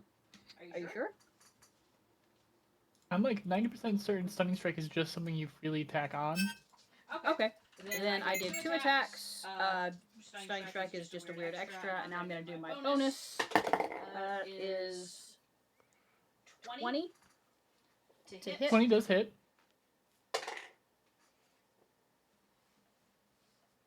Wow, okay. And that's 6 damage. Okay. And yeah, just confirmed. Stunning Strike, all it takes is a key point. Nice. Alright. Then I will end my turn. Okay. You let out a small flurry of attacks, and punching against this thing's chitin, just as you expected. It's tough, and you're not really even seeing a dent. Like, you know you've hurt it, but it seems real tough. But that's because that's where I have it placed, Shayla. All right. Next is its turn. Yeah. You can now see that near its face is a tendril that like goes down into the pit, and as it moves, you can see that the like screeching childlike thing is also moving. The screeching childlike moves around to like back behind you a little bit and continues to wail, and like it's so lifelike. It's so genuinely like a child screaming that you can't help but wonder if this thing has heard a child scream its last scream before. Oh my gosh. And like it's such a like distracting realization of that it does get advantage on anyone who can hear that it screams.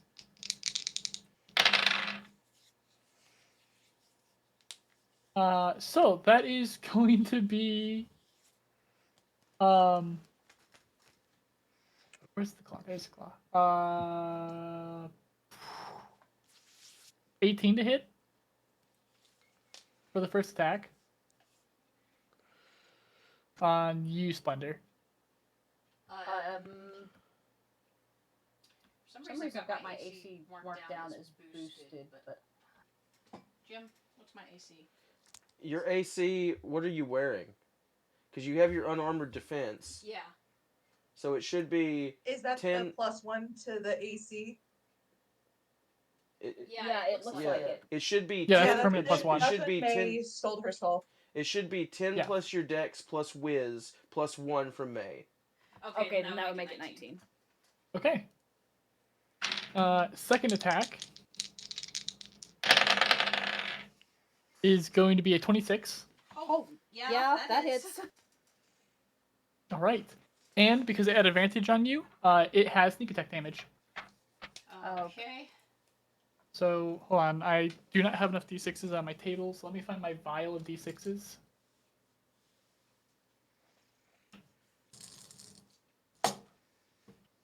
Okay. They're so small.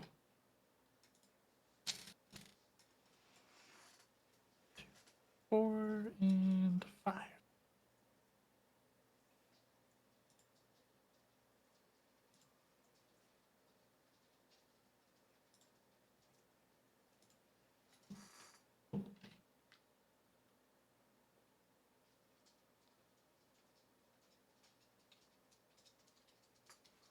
That's going to be 14 points of piercing damage. Oof. 7 points of acid damage. 3, 6, 10, and 10 additional points of piercing damage. So that was 14, 10, and 7? Yes. That puts me just past my halfway mark. That's fun. So now you do a d10. for damage. Oh my gosh, I do. And you have advantage on it. Do I? Yeah, because it hurt you because of your level 6 thing. I am realizing how crazy dangerous this fight is. Oh my gosh. Okay. Because that was with one attack that put you through your halfway mark. Yeah. It gets 2 of those a turn. Oh my gosh. Well, I also need to mention that I have the thingamajig. It stores half of the damage that I take between the end of my turn and the beginning of my next turn. So I have taken 15 points into the thingamajig. That doesn't mitigate any of my damage. That's just what I have. Yep. And because I'm a level 6 monk, I'm double checking something real quick because I believe Jim is right. I might have advantage on it now.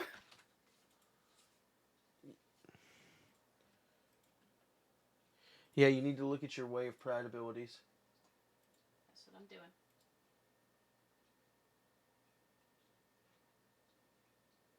While you're double checking that, Eugene, it is your turn.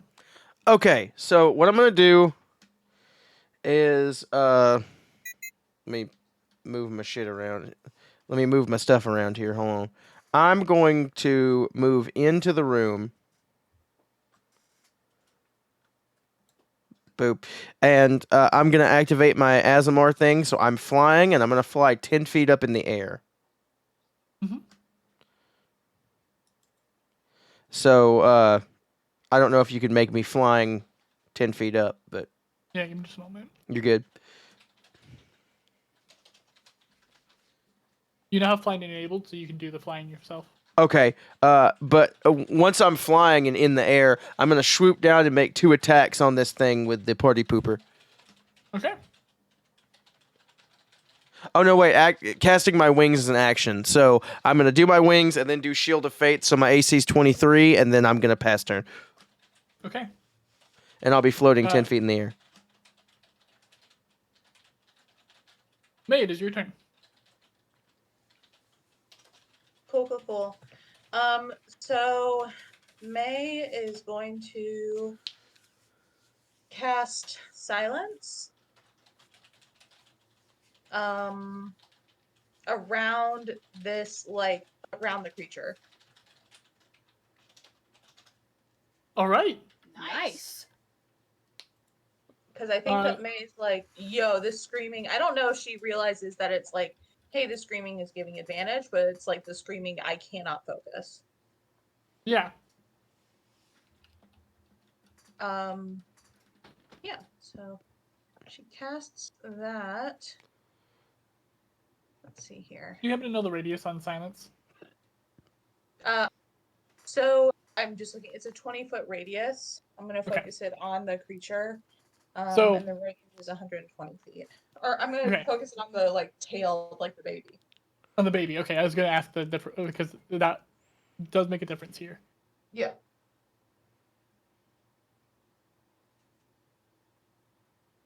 Okay, and then after that, my hands get to go.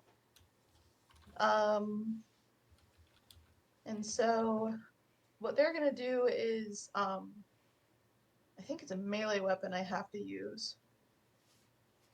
So I think with that being said, I'm going to go straight up to it, and the hands with the longsword are going to try to make an attack. Okay. And I guess you'll have to scooch May, Jask. Yeah, there you 5, go. 10, 15, 20. Yeah, because I don't have it. Yep. That I'm gonna use an inspiration for that, actually.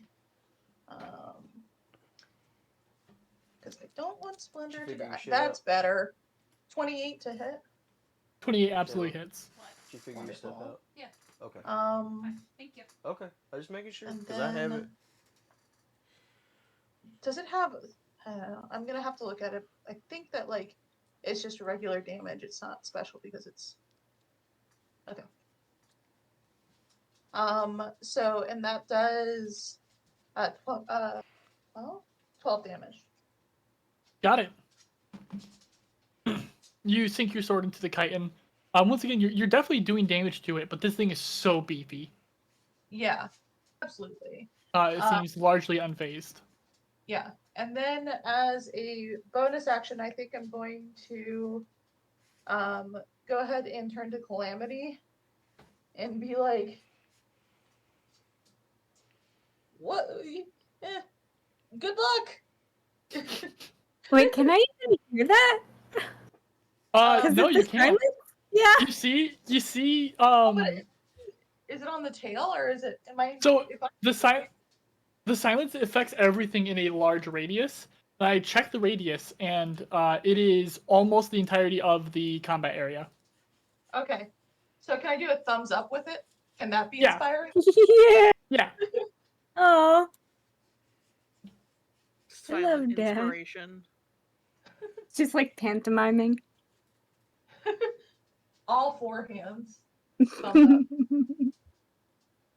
up. If you look at the stream, this right here is the radius of your silence. Sweet.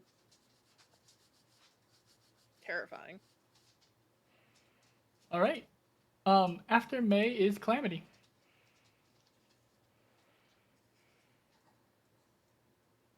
Yay! So I know first off, no matter what, with everybody kind of front loading there, does it look like I'm gonna need to get closer to get a good shot, or am I like Gucci? Because it's a big boy. It is pretty massive. What I'll give you is that, if you roll a nat 1, you're hitting an ally for sure. Of how many allies are right there in front of it. Yeah.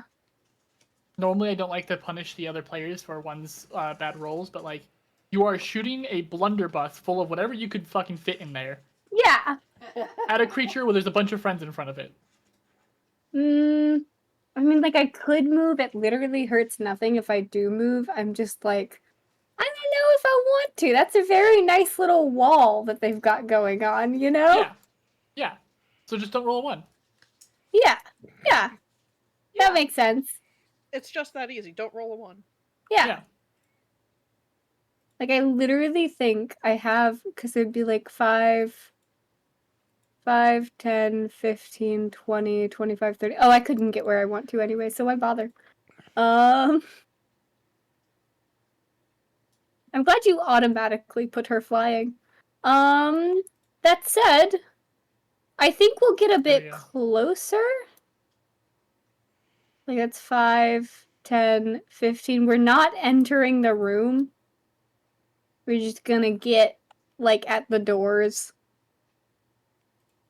And with that in mind, bonus action, we're going to cast Hex. That'll be done, and I don't remember what the save for Stunning Strike is, but if I had to guess, it's probably like Dex. So, that's gonna be a disadvantage on Dex saves for the mom. Okay. The Mirmamami. And then for my action, I am going to shoot the gun. Shoot the gun real good.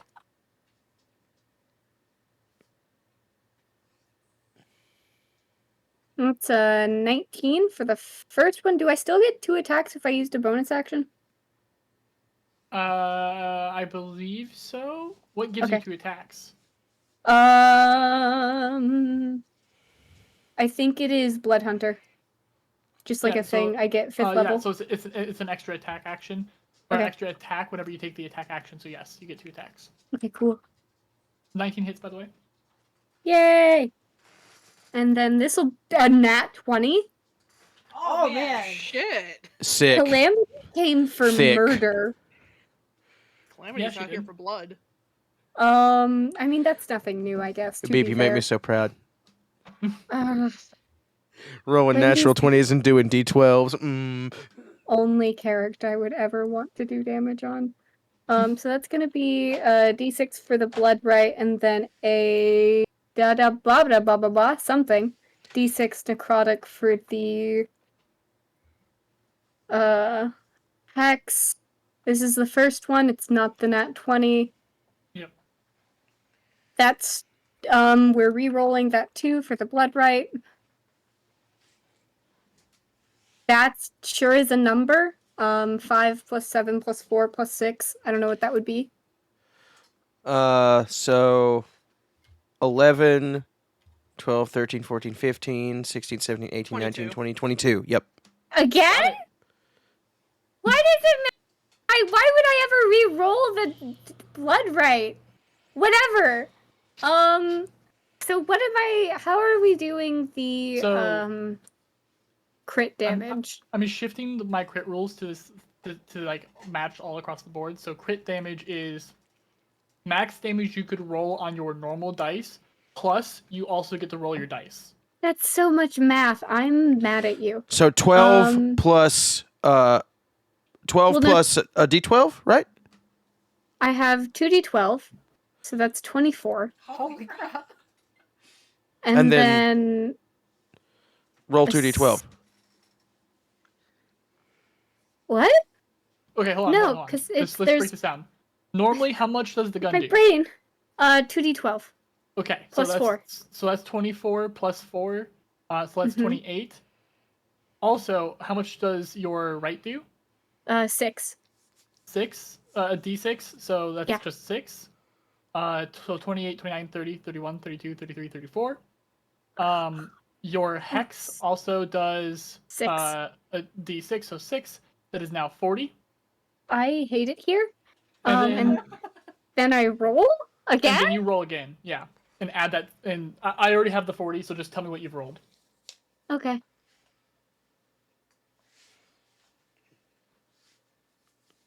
And then I don't need to re-roll the thing, and it's a 22 again because apparently that's all I can do.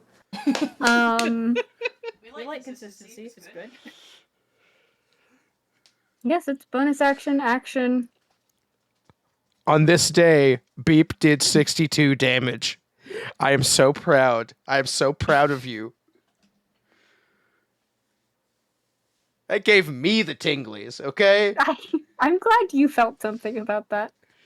Yeah, so I think Calamity unloads her shots. I think she made some sort of horrible disco pun that literally nobody but Fogg heard, and for the narrative's sake of the bit...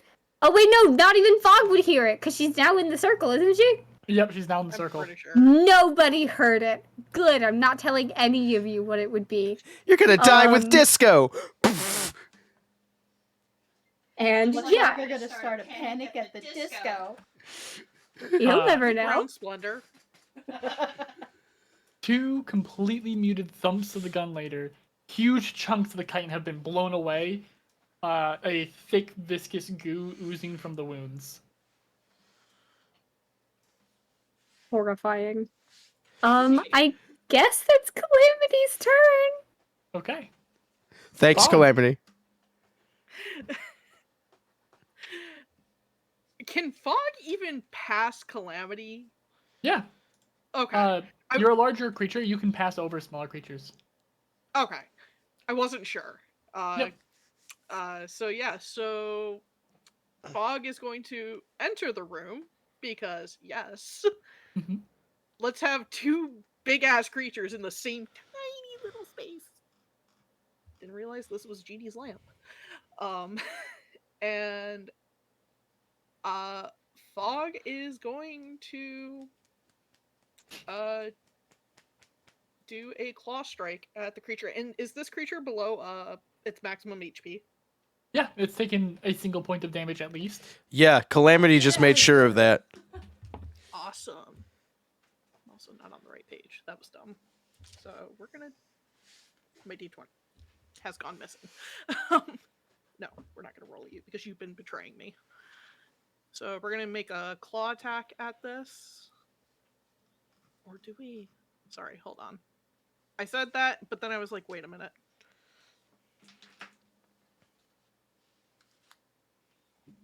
Okay, that's related to that. Alright, yep, we're still doing the claw attack. A nat 20, so for 26. Nice.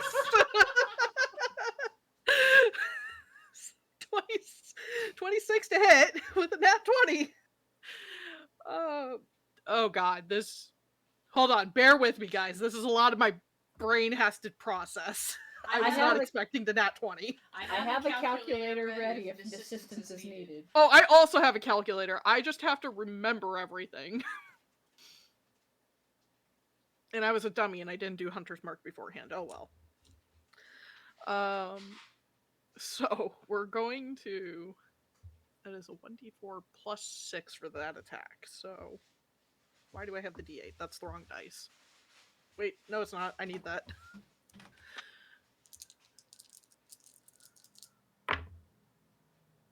That's 6, 7, 8, 9, 10 damage. And how were you doing crits again? You max the amount of damage you would normally do, and then you roll your dice. So if you are using a greatsword and your damage would be 2d6, you just do 12 plus 2d6. Are you also going to include my Colossus Slayer in that? Any dice that you would normally double. So yes. Okay.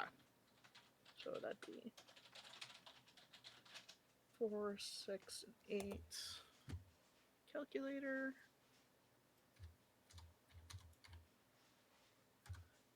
And then plus.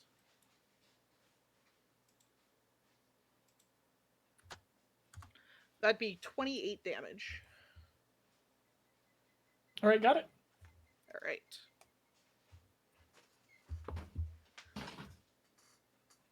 Is that all? It's late to do this, but I am going to cast the Hunter's Mark. Yeah, you don't get it I with should've- your nat 20, but you do have Hunter's Mark now on it. Yep. And that will be my turn. All right. After Fog is Splendor. Splendor has wrapped back around to you. There's now a lot of like thick viscous ooze just coming from the wounds that are opening up throughout. Its chitin is buckling. There's places where there's definitely exposed flesh. Okay, well, we're gonna use the crowd standby of punch it until it stops moving, and then maybe a few more. That's the wrong end.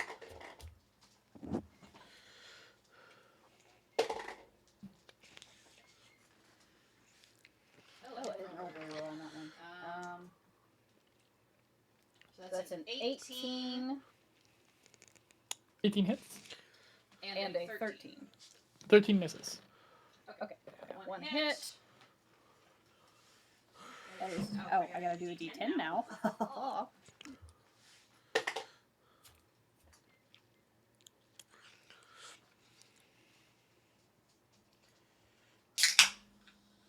And Now I don't have to ask Jess that again. Hopefully. That is 14 damage. Got it? And does it still look like it's kicking? It looks like it's still kicking. It looks like it can still fight for a little while now. Okay, then I'm going to use a key point and flurry of blows. Okay. 2 more attacks. That one does not hit. 14. 14 misses. Okay, so neither of my flurries hit. Unfortunate. Is that all? My flurry blows is actually a bonus action, isn't it? Because it's a key Yes. point. Yep. Okay. Yes, then I am finished. Okay. On its turn, without ceremony or thought, it is just going to swipe its massive tail at you, Splendor. That is a 29 to hit you. Oh my gosh!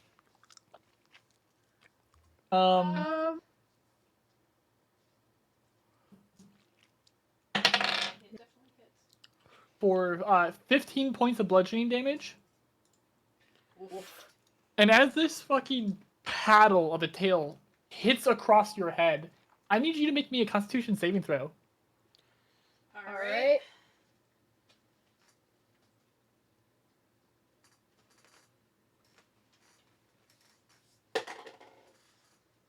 That's 18. 18, okay. You are not stunned. Phew. It then comes in for a bite. That is, however, a nat 20. Oh no. So, Well, shoot. This is gonna be some violence.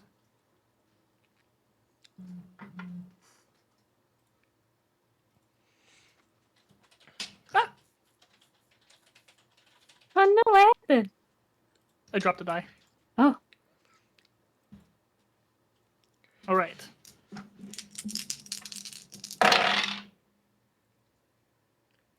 I mean, that's not a high roll.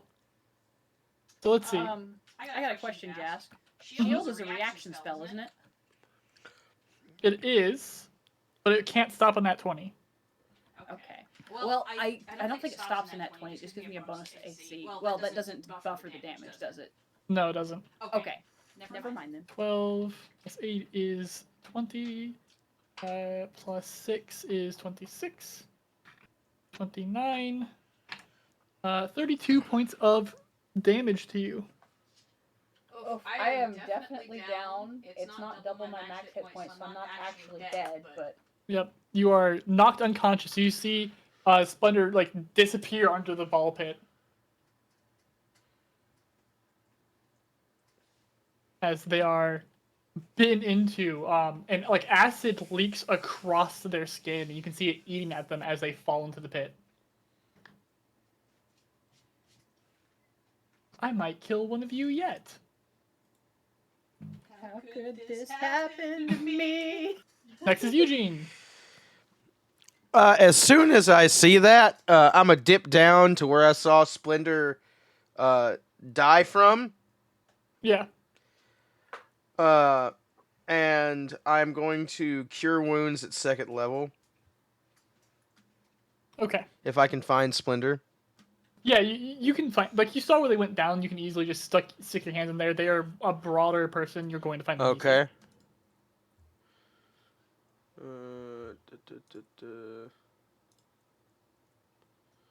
So that is a D8 plus my spellcasting. So 2D8 plus my spellcasting. Okay. 8. And 8. Yes. Fantastic. So that is So I get 16? 16 plus my spellcasting modifier. So 16 16 plus 4. So 17, 18, 19, 20. 20 HP. Yay! Nice. How dare you rob me of this? Because I'm playing Eugene. Let me kill Splendor so I can get some May angst.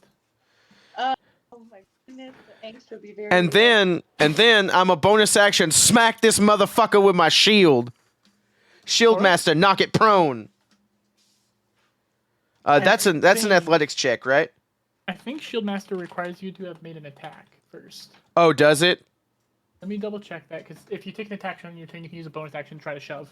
Oh, okay. So I have to have attack actioned. Okay. Yep. Never mind. I used Shield Master to bully dragons around with my character Godric. Yeah. Okay. Yeah, that's all I can do. Because I used my action to bring Splendor back up. So yeah. Thank you for making me not dead. You good? You've been doing damage. Next is May. This is doing It numbers. sure is. Okay.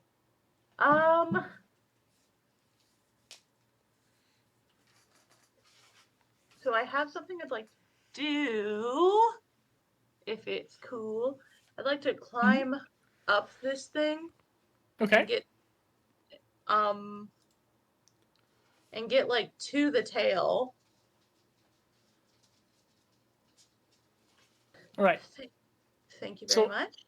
As you attempt this, I am going to need a athletics or acrobatics. I think athletics would be for this climbing. Sounds like a plan. So athletics. Well, their strength is a 29, so I mean, or 23, so. They're probably fine, but I do need the athletics because you are trying to climb up a creature that is fighting and flailing and definitely does not want to be climbed on. Yeah. Check was the 23. Yeah, so you stay on. Yeah, you stay on. Okay, cool. So I'm gonna get up there, and then I just want to double check the range of this before I cast it.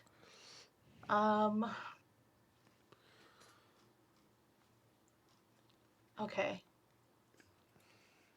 Oh gosh, I can't see the Oh, there it is. So there we are. Okay. Okay, I think that it just misses everyone, so that's what I want to do. So I'm gonna like literally climb on top of the barb, and then I would like to cast Thunder Wave. It's a 15-foot cube originating from me. So I'd like to be on top of the barb and cast Thunder Wave on this. And it's like, I think just misses everyone. It should just miss. You might actually get fog. Because coming from you... Is fog's, it's a 15-foot cube, so 7.5 would be the half, because it's a 15-foot radius. Okay, it should be fine. Okay. Yeah, I think you're fine. Okay, so that's what I would like to do, please. Okay. All right. And it's a con save. Con save. It's good at that. That's a 18 total. He passes. But let me see if it's all or nothing. I think it's half damage for Thunderwave. On a failed save.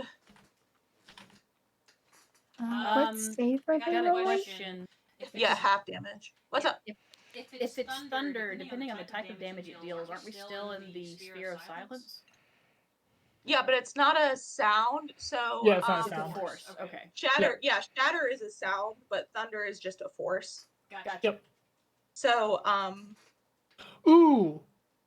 You can't What? cast it. why? Thunderwave requires a verbal component. Oh, that's stupid. I'd I also don't like to use this point to remind you the Hex gave the Buggy Baby disadvantage on deck saves, that's all. Okay. So in that case, fine. I'm gonna fuck that. Never mind. Oh. Instead, I'm going to do a performance of creation, Okay. which doesn't look like it requires a No, it just requires a performance. It can be anything. Yeah, so I'm not going to in that case, like the movement's taken away, everything. I'm back where I was. Sorry, folks. Or like, you know what? We could play this out as to like, it's up to you. I'm gonna let you, the DM, decide if I like did all of that and then realized I can't speak. I think it's It's very May for you to have done all that and can't speak. Yeah. So we can stick with that if you'd like. I'm cool. That's my fault for not actually like looking at shit. I will actually let you retake all of it. Oh, well, that's very generous. I appreciate it. It's only because I feel bad because somebody's about to die probably. I also quick interruption. Jask, I could not cast Hunter's Mark because it's a verbal component spell. So Hunter's Mark is also not cast. Okay. Yep. Alrighty. So anyway, I'm gonna performance of creation. Right now, like literally the heaviest thing that May can think of onto the tail of this fucking thing to try to squish that like child barb tail thing off. So there's to be clear, the tail itself is a big club-like tail, but coming just into the mouth is a tendril that has the child on the end of it. Those are two very different things. Oh, then the tail, because it's what hit Splendor. Yes, okay. Okay. So I think that the heaviest thing that May can think of right now. Your mama? The weight of your choices. Oh God. Wait, it can't be too heavy. I'm not that strong yet. Are you really sure about that? Well, I have to be a certain level. It's not a strength, it's a certain level that I have to be Okay. for performance of creation. And I can do a medium. Oh, I can do a large because I'm. Yeah, so I can do a large. Can I drop one of those cars on it?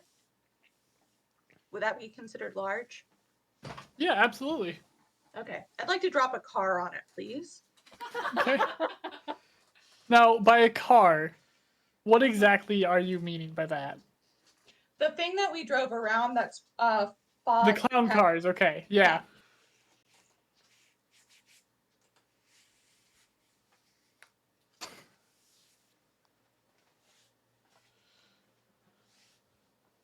There you go. You drop that onto it. And I'm going to have to real quickly look up damage from falling objects rules again. Hooray! Physics.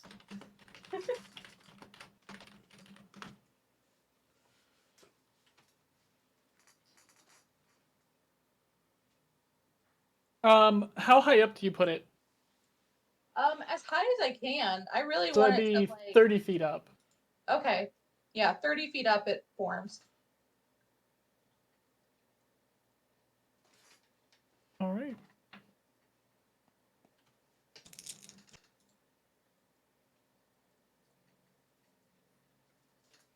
Preferably, I would like if it looked like a giant shoe. If everyone could just imagine that, that would be great. Perfect.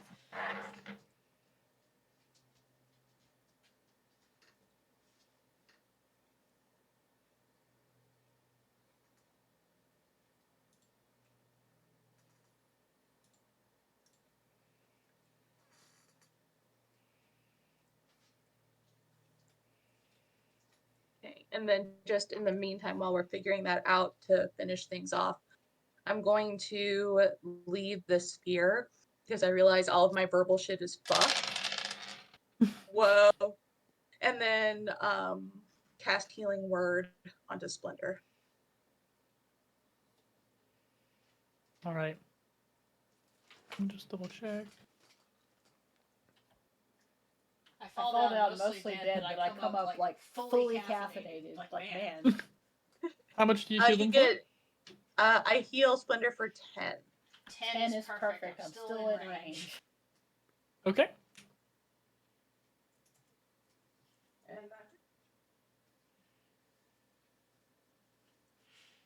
Right. After May. Yeah.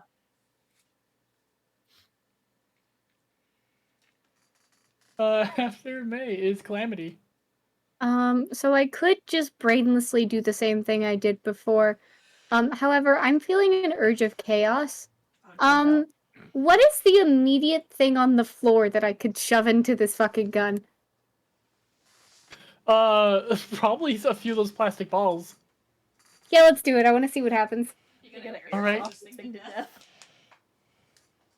I just want to see if there's a difference. I haven't used that feature in a minute, and that's like the whole point.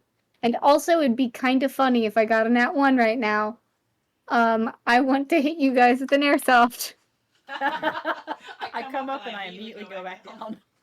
Oh wait, that's not how you roll dice. 1d20 plus 6, not roll plus 6. That's a 19 again. It's the first attack with my new B&B, my new BB gun.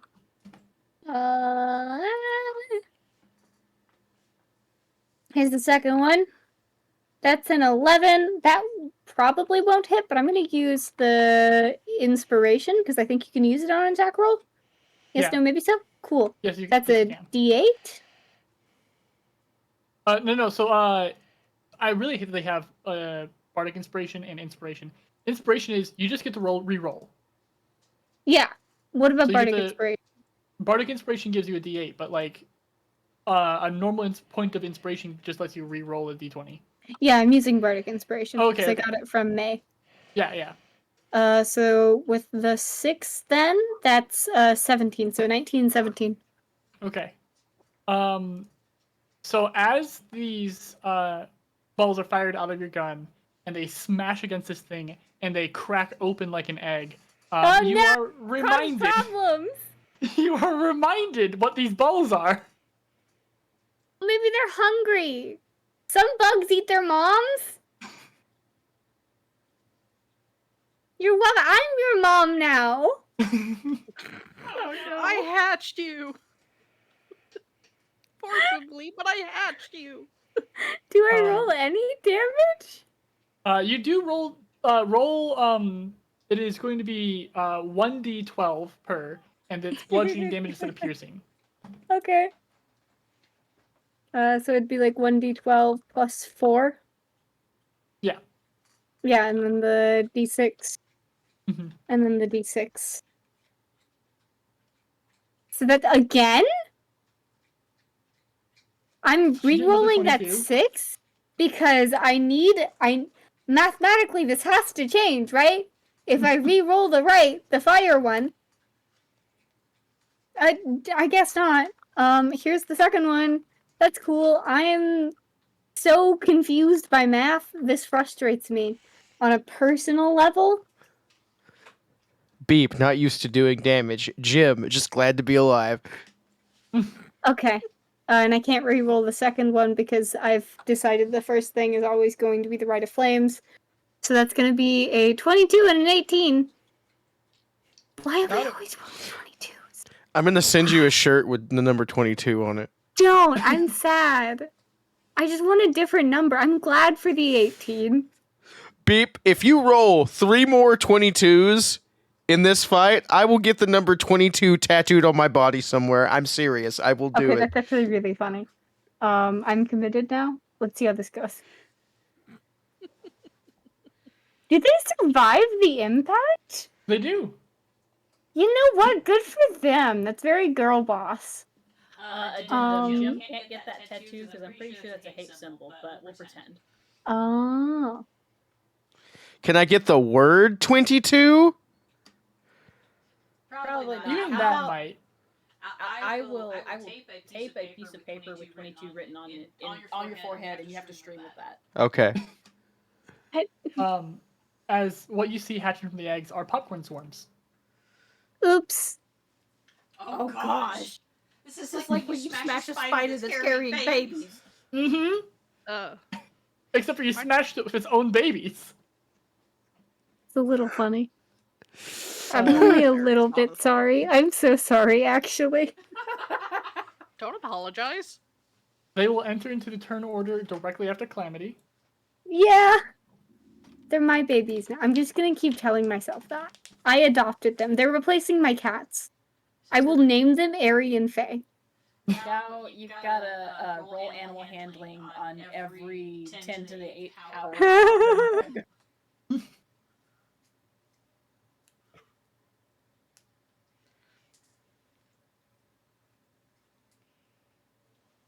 Okay, it's this popcorn swarm is going to start swarming Splendor. Splendor, I need you to make a dexterity saving throw, please. Okay, at least I'm good at that one.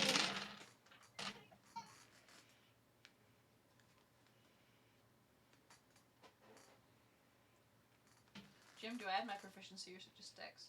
Yes. Yes, I add proficiency. You're proficient in dex saving throws, so yes. What'd you get, kiddo? That's a 13. All right.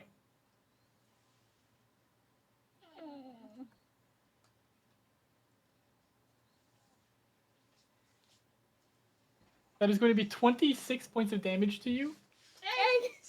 12 of it is piercing, and the rest of it is acid. Oh gosh. Alright. This is fine. I'm I'm still up. I got 4 HP though. Okay. My and then brain just immediately. Fog, the other swarm is going to swarm on you. I need a dexterity saving throw from you as well. Okay.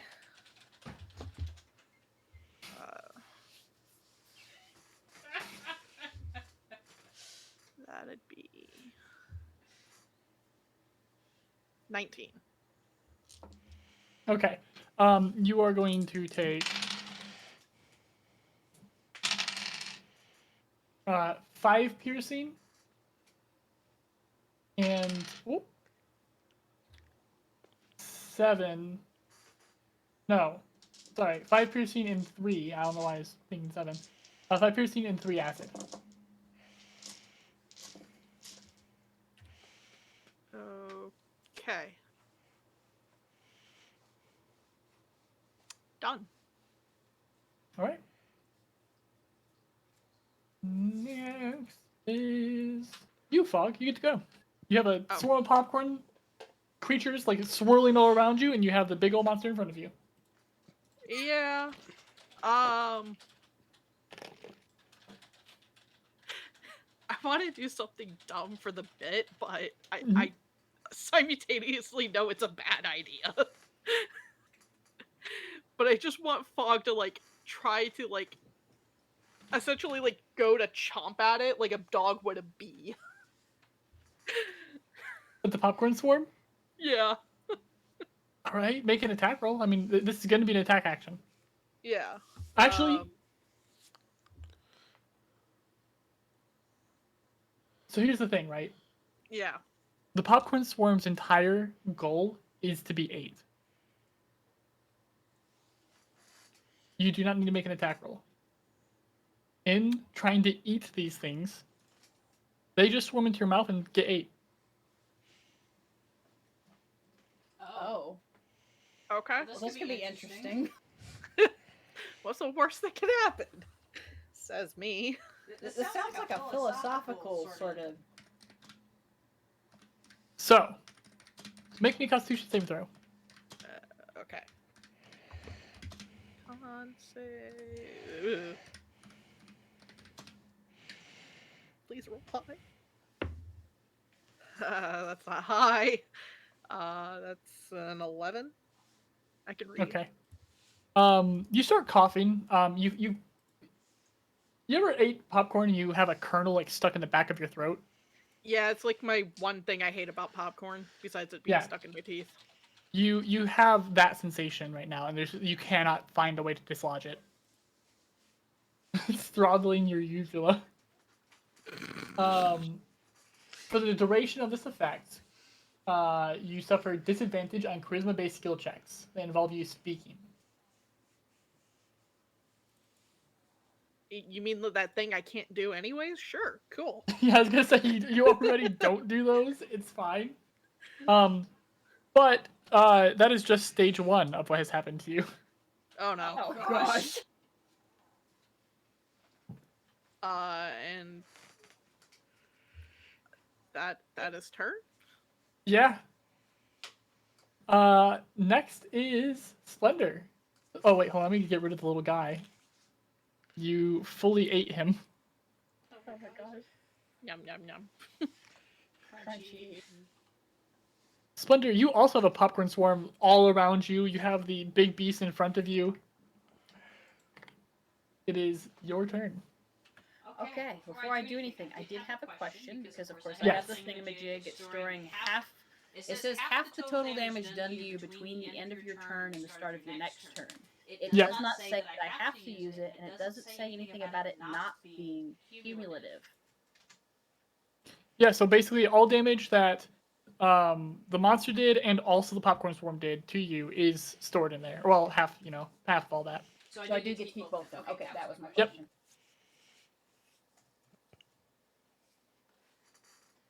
Alright, let me see if I have anything here that I can shake these suckers off with.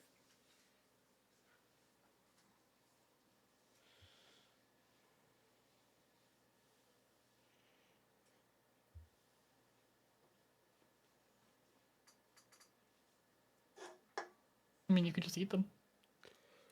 I don't have a little goblin guy to help me out like some people, so I don't know if that's a good idea. Just because this is a fantastic move for a small space, could I, Searing Smite the big one, and set it on fire and maybe try to, do something with that? You absolutely can. Hey, so I'm a little goblin. Okay, this is a spell. It's an ability, of course. Ooh, actually, wait. Human Smite's one component is verbal. You're still in the zone of silence. Oh, it is verbal. Okay. Yep. Let me see what else I got that isn't. I guess I'm just gonna punch again. Yeah, I think your only option is just punch again, Honestly, I would just punch 4 times. Yeah. or you could eat the popcorn for him. I was feeling a little peckish, but not anymore. Dying will do that to you. So I am just gonna go ahead and pummel the big one. So I'm going to do my 2 attacks first. Okay. Ooh, that is 27 to hit. And That'll hit. not 1 to hit, so one of them hits. One of them hits. 8. I am still very much low health right now, so that is actually going to be a D10 of damage for that.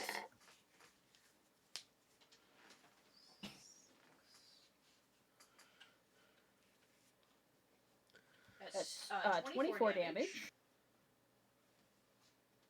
Got it. And then, honestly, as my bonus action, I have 1 level in fighter. I'm going to use second wind. So that is Not a bad plan. 1d10 plus 1 health back, which put, wow, a big total of 3 health. I have done 2 attacks. I've done my bonus action.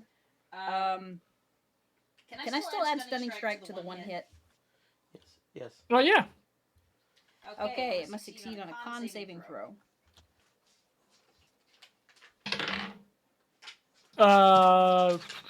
18.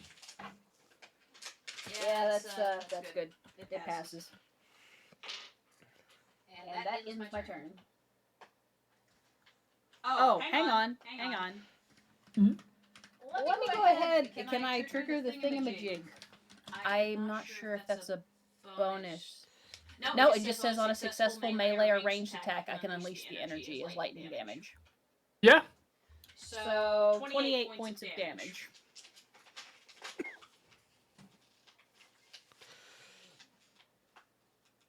All right. Got it. This thing is not looking good. Oh. It's only tried to Oh, kill let me Splinter add him. twice. Let me add him. I mean, it almost succeeded that once, so it's on now. But yeah, that is all I have. I'm passing. Okay, All so right. I have a question. It's turn. 24 on 1 hit was disgusting. What are you adding to your D10 to get that? Is first going to. So you see, like its tail is fully stuck. It's So how giant much club-like did you roll tail, so the you are D10? no longer in danger of being stunned. There's a Right. fucking clown car on top of it. Because even if you rolled a 10, My dex and And proficiency it is instead 8. swipes with one of its massive claws. That is going to be a 27 to hit you, Splendor. I'm sorry, I missed that. A 27 to hit you. Yeah, that is. Okay. And let me just look up the rules on restrained real quick to know if it's going to Hey. get advantage on you or not. Hey, Jask, real quick, how close am I to Splendor? You're 10 feet up and 5 feet to the side. No, my interception fighting style wouldn't go off. Okay, never mind. Okay. Restrained does not give it advantage, so it will not be getting the sneak attack die on its next attack that it follows up with. It will, however, get another nat 20. Oh my god. Splendor, how much health are you at? 700?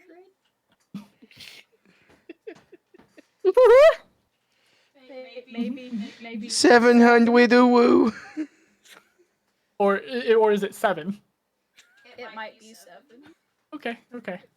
It might be. There might be a decimal between the 7 and those zeros. You just don't know. Yeah. So here's what I'm going to do. Okay. I'm not going to tell you damage. All right. Do you have any damage resistances? I think it's only fire. Only fire? Alright. What's your max health? My max health normally is 60. Alright. All right. Give me just a moment.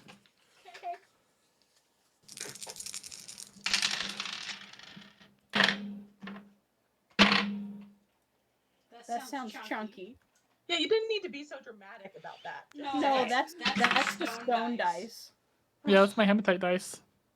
Yeah, like I said.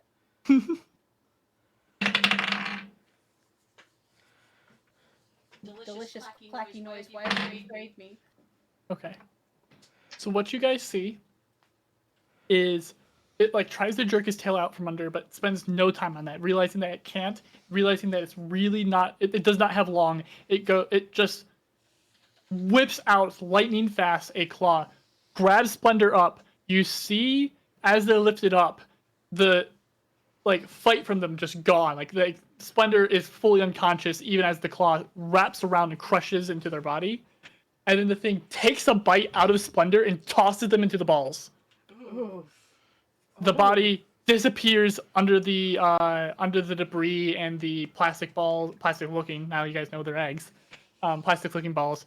And you do not know the condition of your friend. Oh my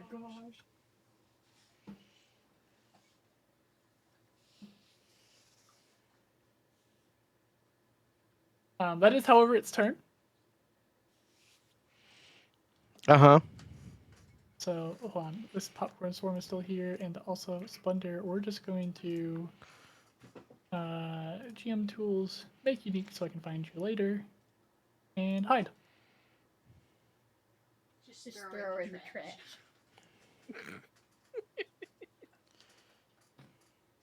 And after that, it is Eugene's turn.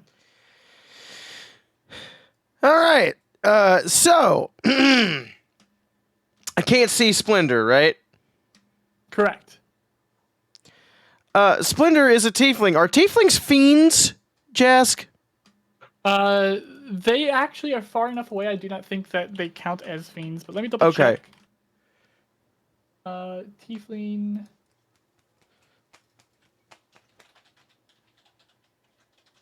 No, they don't count as fiends. Okay. Because I was going to say I can trigger my divine sense to see where they went. Can I get over to where Splendor was tossed without leaving the creature's threatened area? You would be leaving the creature's threatened area. All right. We'll just have to hope then. 2 attacks coming in hot at the creature. Please and thank you. Okay.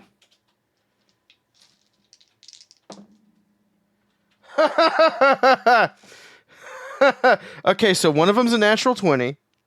All right. And one of them is a 17 plus 9, so I assume that hits. Yes. Okay. So I'm going to do the non-crit damage first, and then I'll do the crit damage, okay? Yep.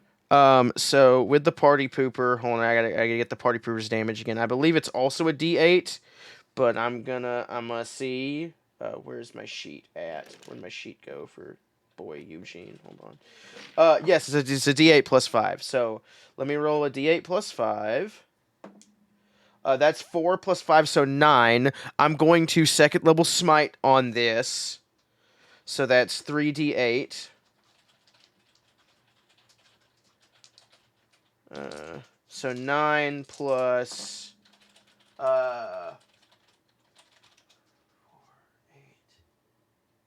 11 radiant damage. So 9 plus 11, so 20 altogether with the first hit. And then the second hit is the crit. So the max damage I could do would be 8 plus my D8 plus 5. So that is 10 because I rolled a 5. So 18 on that crit hit. And I'm also going to smite on that second level. So Don't 5. forget the smite also gets its max damage added. Okay, so max, what's the max on 3d8? 24? 24. 8 times 3 is 24. Yeah. So 24 plus 5, 6, plus 7. I rolled really bad on the first one. So 24 plus 7. So 24, 25, 26, 27, 28, 29, 30, 31 plus... That's 2 8s. So 16, 17, 18, 19, 20, 21. So 32 plus 21. So 53. Yeah, 53. All right. With just the first swing, you see like the life leave its eyes, the fight starting to fall out of it, with the blood rushing. And the second one goes deep into the skull plate of the chitin, and severs the head basically just in half. Yeah, what happens is, okay, so the first swing is a downswing, right? So Yeah. on the crack of its dome, and then the second swing, he flips the hammer around and upswings across the thing's like mandible chin area, and just Yeah. like dislodges the head with a burst of holy energy. Perfect.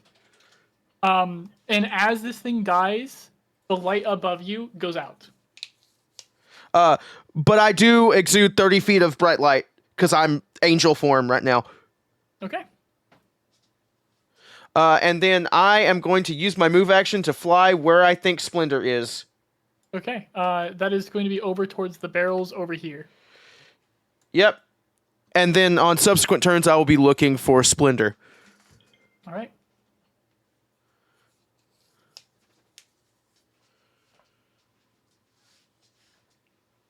After Eugene is May. May, just so you know, you can drop concentration on spells the moment you don't want them around anymore. Yeah, I think I'm going to. We're still in combat, I'm guessing? You're still in combat. There's a singular popcorn swarm. Okay, gotcha. I don't give a shit about the popcorn swarm. Okay. Because like Splendor is now where I can't see her, and May is basically like there's this high pitched mewing. I think that just the fact that Splendor like got bitten into broke May's concentration on the silence. Yeah. So everyone hears this like high pitched mewing as May, like as fast as she possibly can, climbs over the like corpse of this creature and literally starts digging down into the balls where she saw Splendor go under. Okay. Give me just a moment. Actually, I would love if Splendor, you could join me in Beep Jail real quick, just so we can discuss something super fast. All right, I gotta use the restroom, so But I'll be right that's back as well. my jail. I rattled the bars. Evil. That's mine. Gerhis, bark, bark. Go kick them out. Yeah, I don't want to like interrupt important secret stuff. But I will be writing a strongly worded letter. what's And I funny? will be I don't know why they went into beep jail. Why didn't they go into grounded but without beep? Yeah, or That the would've made do more not sense. join without permission. Yeah. What the fuck? Specifically, I believe this was to spite me. This is a personal attack against my brand, against my personhood. I mean, That that too. seems alright. Yeah, Makes sense. yeah, clearly. There's nothing else this is. All right. Hi, traders. we May. go to Beep's room to Yeah. So you can go ahead and make me a investigation check. You're going to be doing this. I was going to give you disadvantage because of the panic, but also I think I'm just going to have it even out. There's panic, but also you very much so care about this person. You know what they look like. They're very familiar. Even a bunch of debris, you're going to be able to spot them easily. So it's going to even out. DC is 14. Amazing. I rolled 19. Perfect. Digging around in a panic, you first find a hand. You grab the hand, you pull, and you feel the weight of Splendor. You bring Splendor up to a seated position where you see that you have found that their only hand that they have left. An entire arm missing from them at about just a little bit past the shoulder. Okay. I'm just dumping healing word into her. Okay. Like literally, like that is all I am doing. I'm gonna do it at the highest level I can. That was actually really good. 18. Okay. Splendor, you are healed for 18. This does not give you back your arm. The loss of a limb is something that requires stronger magic, active effort, something to like really bring it back. And Jask, once I see, because I assume I'm floating over May, right? Yeah. Once I see that Splendor has like life in them, like if they start to show signs of life, I'm going to float down and touch Splendor and give them 30 HP. We're still in combat. Oh, where's it? Yeah. Oh, sorry, I didn't know it. And also, May probably won't let anyone touch Splendor right now. And it's not a personal thing, it's just a territory thing. Yep. I forgot about the popcorn swarm, my bad. It's okay.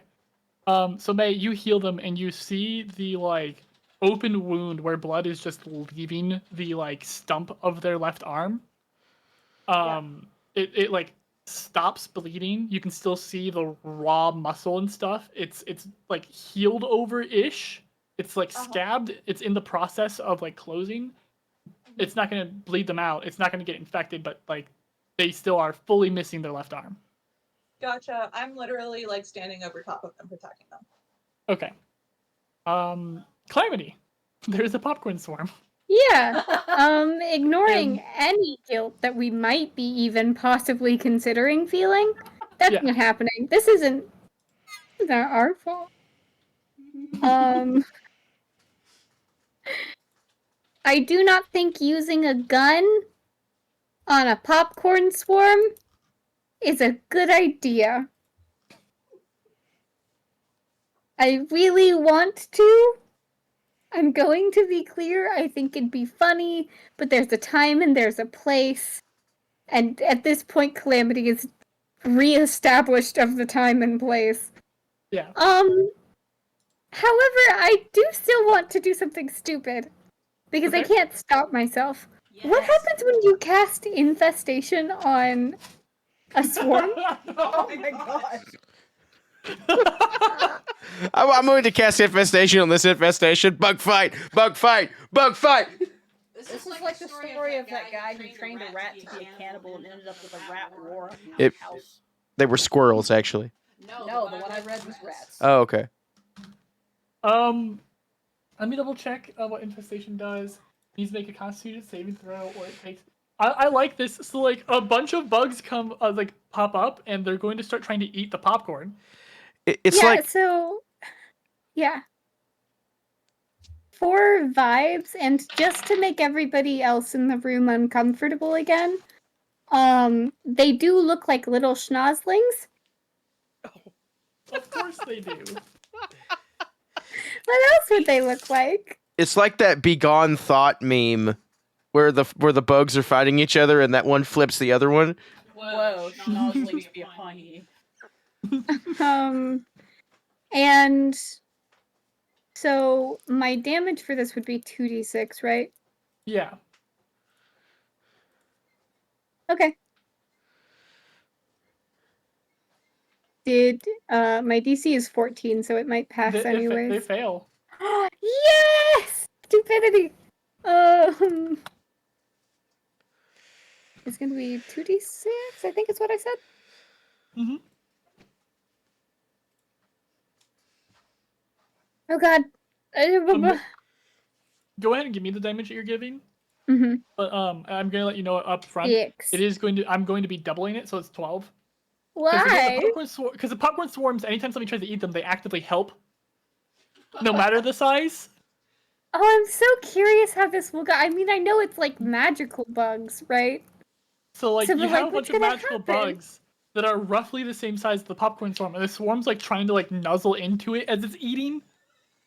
Yeah, this is horrifying. I think Calamity like stops for a second just to kind of appreciate this. Right? Like I think this is a moment that is so grotesque and awful that like the Revelia part of her brain just kind of twitches in appreciation. This is fucked up. Mm-hmm. Fog in his But- corner, just being like, "This is nature." Yeah, This doesn't kill the swarm though. right. You just did double damage through it. Damn, nature, you What scary. direction did they move in? Because they're also moved a random direction. Yep. 1, 2. So towards you. Yeah, that's fine. Damn, nature, Uh, you scary. I think Calamity will just take a step back, keep watching, All right. get casual. Next is the popcorn swarm, which I don't think. What's their intelligence? Not high. They don't realize that they can't swarm and damage the things that are currently eating them. So they just kind of stay. Fog.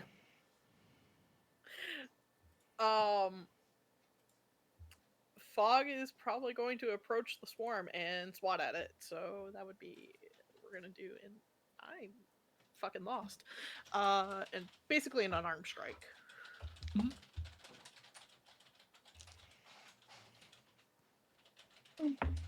Oh. That's a weird number. Brain can't process. I saw Calamity just ascend skyward. That is a dirty 20 to hit. That hits. Beep, are you having fun? I was just wondering damage. that. Yes.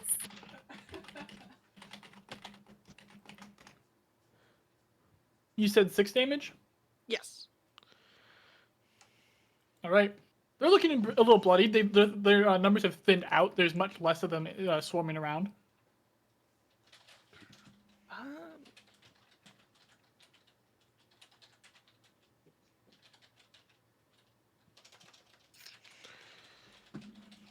Yeah, that's all I'm gonna do. Okay. Oh Splendid. wait, sorry. Can I add one D8 to that because I just realized that I had that because I'm dumb. Fucking, You're Jask, not Jack. I apologize. That's okay. It's You Hard know, to actually- type with one hand.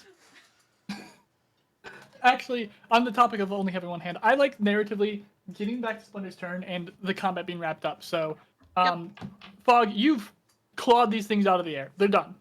They're not a danger anyways, so we're just going to go ahead and remove them. Combat is wrapped up, but we're going to pass the camera to Splinter first. Yep. Coming to consciousness with May standing over them defensively.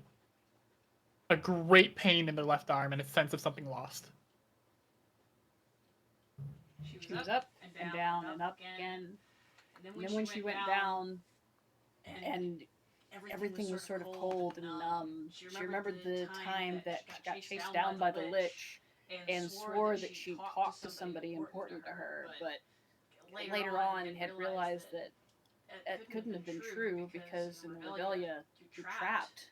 Like, when you die, you're gone. And for a little bit, she actually feels a little bit afraid, not knowing what's going to happen if she dies here.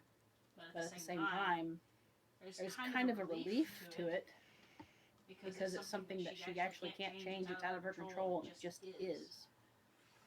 And as she's sinking into that, bit by bit, it's like she's laying in water and she can feel it warming up around her. Sounds are starting to come too, and everything just feels heavy, but also twisted and wrong. Like she's laying improperly and she wants to move, but she can't get her body to shift. And her eyes kind of flutter open and she looks around at whoever's closest to her. That'd be May. Did I get him?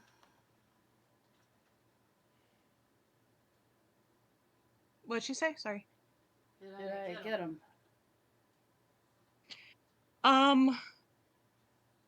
I think May looks down, and this is probably the most tender that she's ever seemed so far. She's like, yeah, you did. You did. And she's going to, with her bit in her big beefy arms, she's going to like just kind of hold you as gently as possible and as comfortable as possible, accommodating for like injuries. Don't hold so tight. My arm hurts. Yeah, yeah. And we'll kind of shift and loosen.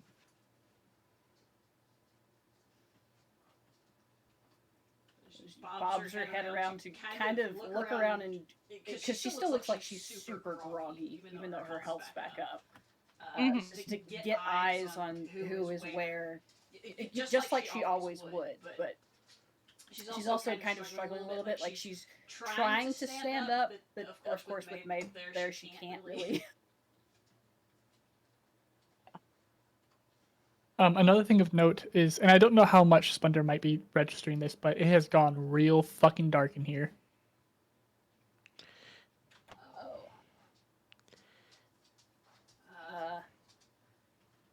Somebody turn off the moon. Let me get up here. Let me just. And she's like, she's trying to like push her arm and get herself up. And she grimaces and she looks down and she's like, still not entirely processing what she's not seeing. Yeah, I think May's like, shh. We'll talk about it later. No, just let me. She's trying to stand up, but at that point she actually starts freaking out a little bit. May can feel her start to shake. Yeah, I think.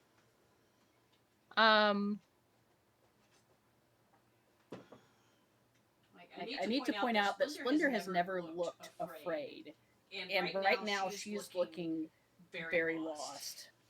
Mm-hmm. And I think May is going to do what she can to comfort her. And I think that May is going to be like, look here, and like points at her face, and is like, just focus here. She's trying to turn her head down a little bit, like her eyes are moving, but May keeps her head level. So. Yeah. We need to get. I gotta get up. I gotta. And I think May's gonna be like, the fight, it's done. It's taken care of. You don't need to fight right now. You need to rest. I can't. And then just like a shh, and again with it trying to comfort.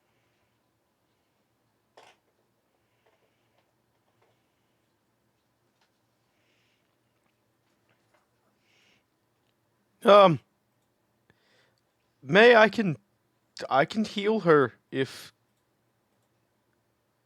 And Eugene's just sort of floating there. Okay. And I think that like May initially is very like, get the fuck away, and then like when it registers that you said I can heal her, she kind of like does this nod and like, yeah, and it kind of invites you in. Yeah, he's just gonna reach out and touch Splendor's shoulder, and she's gonna get 30 HP back. She takes in like a great breath of air, like you do when you've just woken up from a really deep sleep. And she takes in a breath and exhales it in a shudder and like closes her eyes and starts reaching around with her right arm, actively trying to get herself up.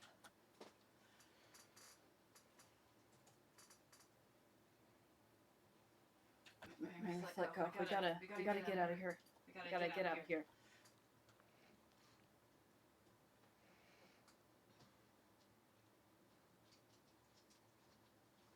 Okay, we're gonna get you out, but just let Eugene heal you first. Well, I don't know how to. She looks at Eugene and she looked completely like lost and scared before, and as her gaze goes on him, like there's none of the haughtiness of before. It's like she is pinning all of her hopes on him. I've done what I can. I healed internal wounds and external scratches, but I can't heal. Don't. We'll talk about it later, Eugene. Yeah, I don't know how to do that. It's just not now. But we need to get the yucky bit, and take it back to the toy maker. At the sounds of Eugene saying that you need to get the yucky bit, you hear flesh being rent. You hear cracking chitin, and a glance over will show Calamity currently retrieving a orb of twisted muscle and flesh. Thank you, Calamity. As the twisted mass of flesh is removed from the pet, it withers and transforms from a lump of bloody viscera into a gleaming cloak with a pattern eerily reminiscent of the child's face from the creature's tongue. And I will send the stats for that. So you guys continue. Okay, Splendor is still trying to stand up. Does May let her? I think May helps her to stand. Okay. She staggers a little bit, and even when she's standing, she's still very shaky. Mm-hmm. She's looking around, it's like, we can find it, and we'll just get another healer, and we can just everything will be fine, and I'll be like before. It's good. It's help me. Can you help me find? Please.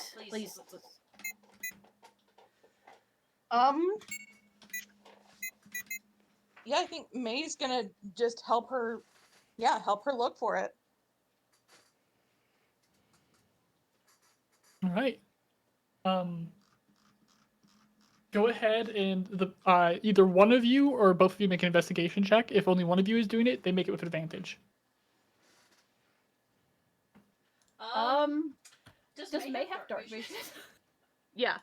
Okay. Because I know it's not full dark in here because Eugene's shedding light. Oh my god. That's a nat 20. Nice. Oh, man. So May, all the panic has started to leave, or at the very least stop clouding in your brain, and just as you're standing up to help look for it, you remember the creature grabbed Splendor with its claw, lifted her up, and took a chunk. That chunk was the arm. You will not find this arm on the ground. You will find it inside the creature.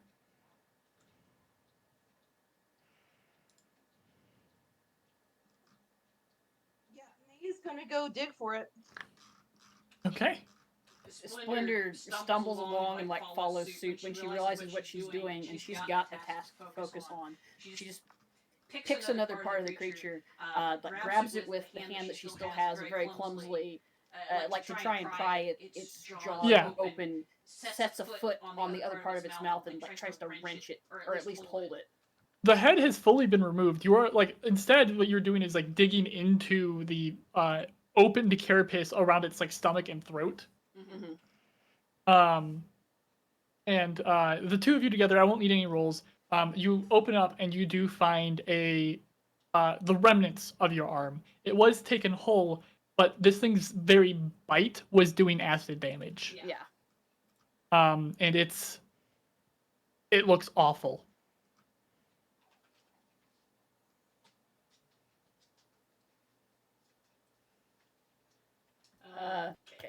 Heedless of any other acidic goop that it's still got hanging around on it, Splendor's either going to try to reach for it, or if she's holding part of it up, she'll point May in the right direction.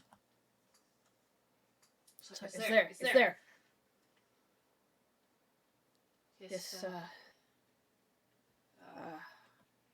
Sorry, we got it. It's all right. It's Eugene. I told you I don't know how to do that. Can you do anything? Can you fix it so someone else can? Splendor, if we can get you back home, I know people that can bring it back. But If I don't have it, we'll never go home. yes, we will.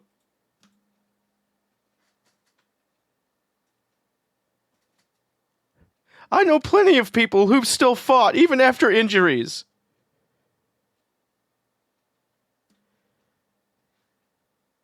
It doesn't matter here. We have to get out first. Nothing else matters. Well, then we'll get out.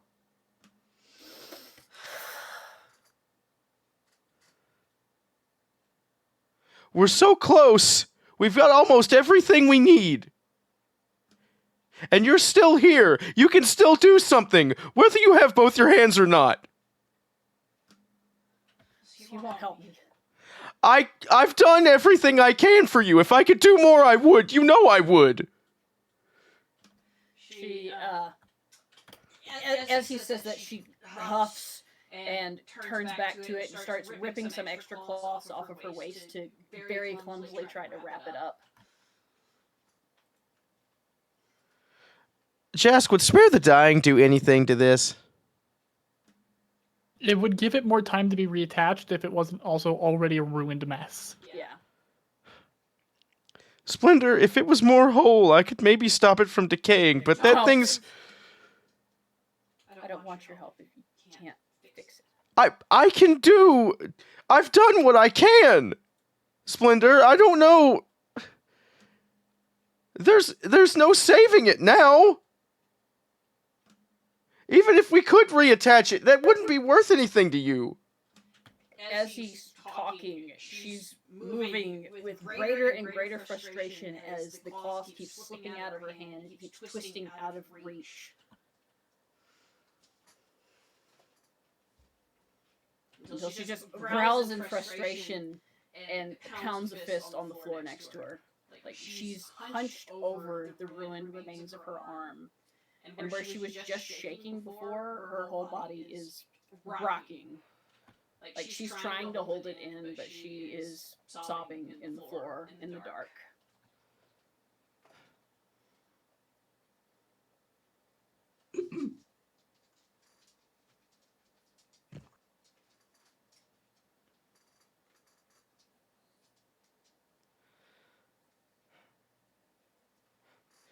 I think Eugene lands and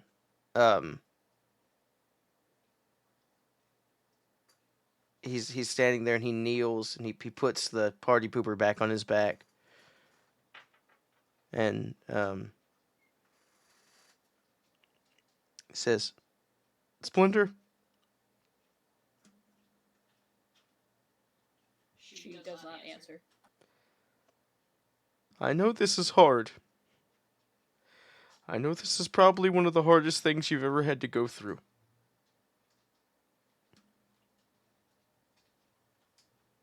But you are one of the strongest people that I know.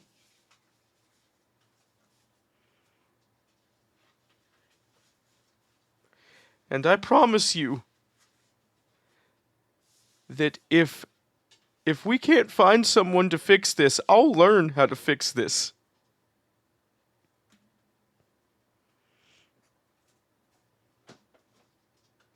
It won't be gone forever.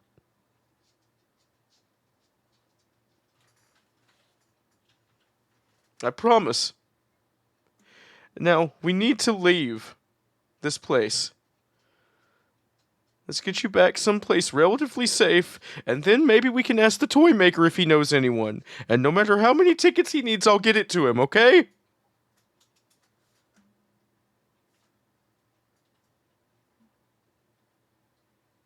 You can tell that she's listening because after a little while, the restrained crying slows. She's not shaking as much when she's really concentrating.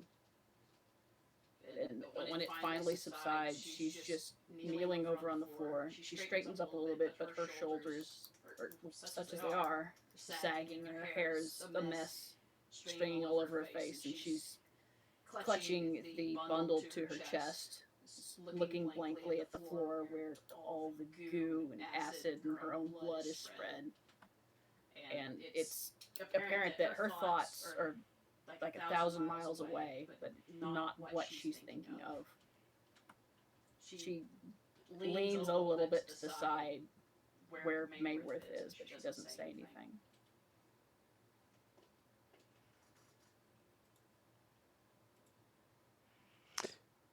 Eugene's gonna stand up. And he's gonna say, "Come on, everybody, let's get back to the toy maker. Calamity, can you put that somewhere where people can't see it?" Yeah. And then I think we go to put it in Fog's mouth, and then we pause. I think we'll be fine right now. Shit's fucked. Look at the sky. Looking up, you can see the sky is no longer pitch black. It's shifting. And at first, there's a shred of you that hopes that you're seeing the rising sun as its sky is slowly turning a reddish hue.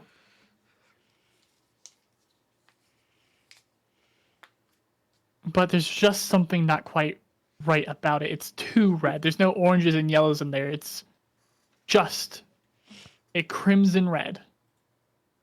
You hear a scream in the distance, followed by another. You hear a third one that's cut short. In Calamity, what we've discussed before does start to take hold. Yeah. I think she grips onto the yucky bit for a while, like really tight. And then there's just a